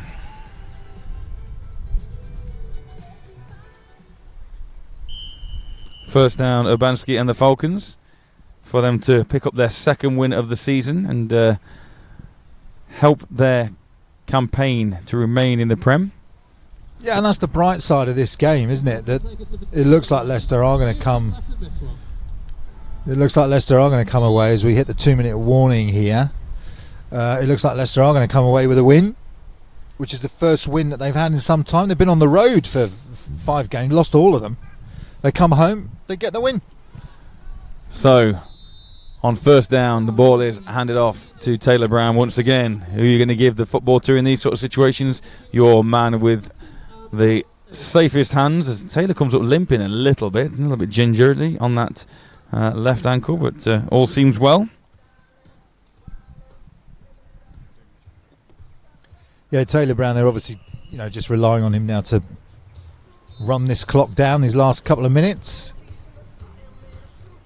I don't know that Edinburgh are looking just to try and stay in this. Timeout, Edinburgh. That's their third and final timeout of the second half. So Edinburgh take their last time out and really in their last chance saloon now to try and get back into this one. They need to make something happen on this play, and it's getting increasingly unlikely. Looks like Leicester are going to walk away with a victory, 10-0. At the conclusion of this game, we'll take a little break, and then Carlisle will wrap up this afternoon's proceedings. Looking just on this final opportunity to give you a few final updates from the Britball Nation. Thanks to Nick and the crew at Double Coverage for providing us with these updates. The Merseyside Nighthawks 20-0 ahead of the Sheffield Giants. Farnham beating the Kent Exiles, or have beaten the Kent Exiles 28-13. The Warriors now 47-7 ahead of the Olympians. That's still in the third quarter, so that one's getting ugly fast after the Olympians were holding the Warriors 7-7 at one stage in the second period. I'll come back to more shortly after we see Nick Jones again off that same left end, and flags come down, and those flags are in the vicinity of holding once again. So we'll see what happens with that. In the NFC 1 North, the East Kilbride Pirates 30-7 ahead of the Glasgow Tigers. The Yorkshire Rams beating the Gateshead Senators 53 points to 7 first 50 burger. During the run, illegal use of hands in the back. Number 26 of the offence. 10-yard penalty from the spot of the foul. Repeat second down. So there is that illegal blocking the back penalty against the Falcons, negating Nick Jones's big run. So that'll bring up second and long now. Maybe 15-16, second and long. What else have we got for you then? We have got the Sussex Thunder trailing the Berkshire Renegades 6-3, and the Portsmouth Dreadnoughts 36-17 ahead of the Oxford Saints. And once again, Taylor Brown barrages forward on second down. Picks up a yard or two on second down. Carrying on with our scores for the afternoon, the Clyde Valley Blackhawks beating the Darlington Steam 30-0. The Leeds Bobcats 44-0 against the Nottingham Raiders. That's a full time for you. Bristol Apache 28-0 ahead of the Cornish Sharks. Lots of shutouts this afternoon, particularly in Division 2. The London Blitz B team shutting out the Hastings Conquerors 39-0. Norwich Devils 3-0 against the East Essex Sabres. That's a full time, a 3-0. And then the East Kent Mavericks 22-13 over the Maidstone Pumas currently. As once again, that's Jones off to this right hand side, and he's dragged down short of a first down, which will bring up 4th and 4. So lots of scores around the country this afternoon. We have got a 10-0 scoreline here. As we can see here, Nick Jones on this replay. It's where he's been comfortable running outside that tackle. Yeah, he does bouncing well. To the outside. Sorry, Cole. No, go ahead, Matt. I mean, he bounces to the edge there, and I think this Edinburgh team is tired now. Leicester Falcons been on the field a long time with the turnovers as well. So here we go, 4th down. Timeout Falcons. So, Carl, both teams then, not so long ago. Leicester. Not so long ago we were 0-0 and we were wondering about that tie. Now we walk away and the Wolves drop to still only 1 win on the season. The Falcons up to 2. Where do both outfits go from here? Particularly if you think about the Falcons, who are welcoming the Tamworth Phoenix this time next week. Well, the Falcons need to do... I mean, the Falcons have shown that if they're going to have a Bansky in the backfield playing quarterback, his clear strength is running. And they've had success on that drive in Q4, using those It's effectively a 3 running back set. You've basically got Abansky in the middle and then running backs to either side of him, and that's what they need to come into Tamworth doing. So they know that Tamworth is going to be difficult. As you said earlier, they're a wounded animal. They're coming from a 21-0 defeat from Manchester, and they're going to come into here fighting. But unless they have to do what they're good at, which is running the football. So here's 4th down. Let's see if they can put this final nail in the Wolves' coffin and convert here. You'd expect, well, you've got Jones and Brown and Abansky in there, and it is Abansky who keeps the ball. That's battling hard to the end of these Wolves. Yeah, it's Steve McDonald again. He's been an absolute standout player for me. He's captain of this Edinburgh Wolves team, and he's just he's tackling Nick Jones on the sideline. He's making sacks on Abansky again, and he's just fought all the way through. He's come down all the way from Edinburgh, and he's balled out today in Leicester. Later in the year, in July, this is an interesting one. We spoke about where the Falcons will go, speaking of the fact that they've got the fight Phoenix next week, but there's still this reverse fixture for the Falcons to travel up to Edinburgh.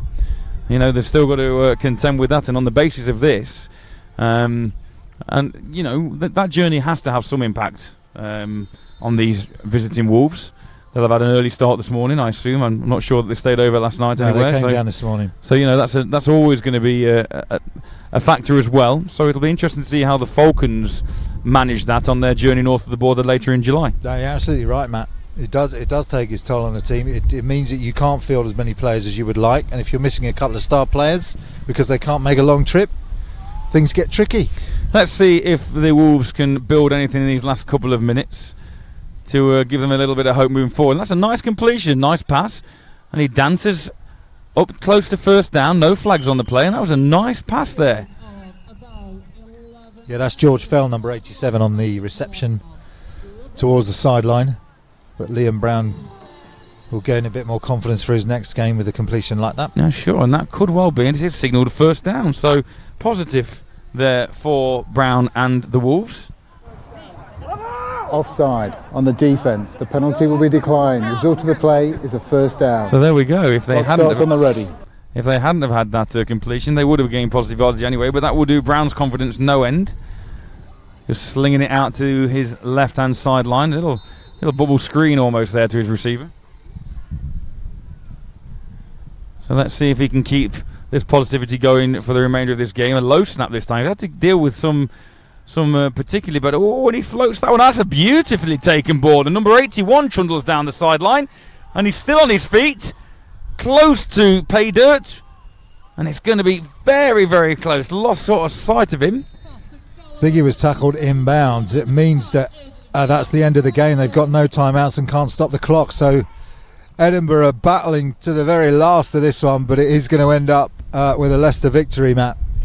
But look at this one. What a nice couple of plays. A little bit of confidence there, particularly for Liam Brown there. He's had a completion on that previous play. Keeps his eyes downfield, floats the ball out to his receiver, who manages to take off, make a defender miss, make another defender miss, and just get dragged down just maybe 5 yards short of the goal line. But nevertheless, that game in the 4th quarter was, from my point of view, from an offensive point of view, was a little bit more entertaining than the first 3, but I cannot doubt the strength of both defences in their contribution to what has been a successful outing for this Leicester Falcons team. With our final score here of the Leicester Falcons 10 and the Edinburgh Wolves 0, we'll quickly get to an advert break. We'll then come back and wrap this one up as soon as you've heard from our sponsors for this afternoon. So Leicester 10, Edinburgh 0. We'll see you in a couple of minutes.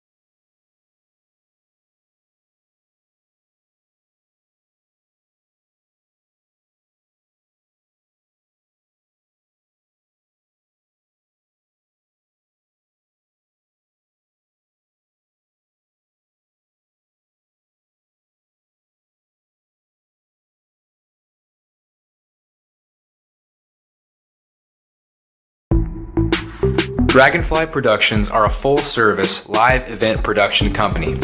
We can cater for all your event needs with a turnkey solution, or can support you with individual needs. We can supply production design, on-site production management, environmental design, scenic design, exhibition design and build, audio-visual design and delivery, and global support. We offer international reach and experience with partners on every continent, so quality is always assured, in-house branding and design capabilities, an in-house scenic workshop, and an in-house video production team. From a small meeting to a large symposium, your meeting will get the same attention to detail. Dragonfly Productions.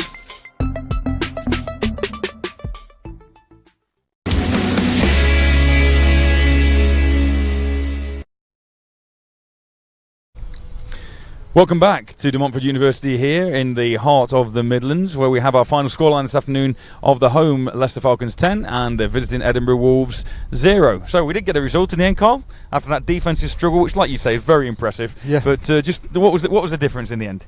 Well, we did think it was going to be a 0-0. I think by the end, we didn't think any of these teams were going to break the deadlock. But I think in the end, it was an offensive decision to go with a more familiar offensive formation, which is a Bansky, who's a good running quarterback, as we saw today, and flanked on either side by decent running backs. When they brought Taylor Brown into the game, I thought that made a big difference in terms of just bringing in a bit more energy and a bit more just ability, really athletic ability at that running back position. Nick Jones played well the whole game and made his presence felt. In the end, the score came from Abansky himself, which was using Taylor Brown as a decoy and then running up, keeping the ball and running up the middle himself for a 7-yard touchdown. And that's all she wrote, really, in terms of scores, wasn't it? I think what Taylor also offers you is security. He's doesn't make very many errors. You know what you're going to get with him, and it could have so easily gone the other way when early in that third period, Liam Brown obviously looked to connect using the wind and using that play action and that pitch play action, and he looked to connect to Dignan, and it was that man again who just snuffed it out, Taylor Brown, with a fantastic interception. 3 times they went to that play. It was the only one where they were trying to get Dignan deep. And 3 times, 2 incompletions, and then it did look like it was going to be complete. In the last second, Taylor Brown running across the field and able to pick it out of the receiver's hands almost. And that's just the brilliance of him. He really did make the difference today, Taylor Brown. He's definitely my MVP from a Leicester Falcons perspective. I concur with that completely. I mean, it's as cliched as it is. It often is talked about as a game of inches, and today was a case in point of that. When you think about that interception that Taylor made on the 2-yard line, where it looked like for all the world the Wolves were going to take it in, and then the odd little error from the Wolves on defence, and that score to put them 7-0 up. Then immediately the fumble on the ensuing kickoff, indeed, and before you know it, Dan Burton comes on, kicks another 3, and that's pretty much the game. Yeah, and who was it that caused the forced fumble and the recovery? It's Taylor Brown again. He really was the man that made the difference today, and his skill and his elite class, which is what he has, really made the difference in terms of Leicester Falcons winning this game. And Edinburgh Wolves don't have a similar player to Taylor Brown, a guy that can play special teams, offence and defence, and made the difference. But you can't rely just on Taylor Brown, and I think that's where Leicester have struggled, sure, as they've been away from their home field. But they come back home. They've been on the road. They come home and they get the win. Absolutely. We spoke briefly in commentary about the fact that that's another win for Leicester, makes them a little more secure in the division, but they still have to make that trip up to Edinburgh, and obviously if tables are reversed and Edinburgh manage to pull that one out, if they're the only 2 games that both teams win this year, it's going to come down to be very close towards the end again. You get the sense that if Edinburgh had their third string quarterback, it would have been a different game, and they would have been more competitive on the offensive side of the ball. As it was, their offense was pretty one-dimensional. Edinburgh, they had to rely on just the runs, and as a result, it was difficult really for them to really threaten, especially after Taylor Brown had scored. Although they did seem to come to life. I mean, you were bemoaning the fact it was such a defensive battle, and you were right, because once the score came on, Edinburgh did come to life, sure, and they were driving towards the end of the game there. So I mean, if you're thinking about things, what are Edinburgh going to take out of this? Obviously, the defensive effort is going to be a bonus, and Coach Edmondson's got to rally his troops and say, look, boys, you've come all this way, and we've dug in, we've kept it close all that way, and really, like we say, 1 or 2 plays, which often is what all the difference is in football. 1 or 2 plays is what's made us be elusive. They got elusive win today. But equally, the last two plays from Liam Brown, the last two completions, and coming within 5 yards of the end zone, going against the wind as well, and he kept his eyes downfield well on that very last play and connected with his receiver. There's going to be positives there as well. It was interesting what Don Edmondson was saying, head coach of Edinburgh Wolves, before the game. He was saying these teams get to know each other, and now Edinburgh have played Leicester. They know how Leicester play. They know how the defence. They've got some video to look at as well. And like you say, on that return journey, that will be a difficult fixture for Leicester on the return. So Edinburgh will say, let's try and get the return win. I can see over your shoulder a couple of Falcons. I think are going to come and join us. Do you want to step in, gents? Yeah, you both come in, Taylor, and you come. Congratulations, Nick. Congratulations, Taylor. Come and stand in the middle. How you doing? Yeah, come and stand in the middle. So gents, obviously going into that fourth quarter, 0-0. What's your mindset going into that one? To be honest, we were running the ball really well today.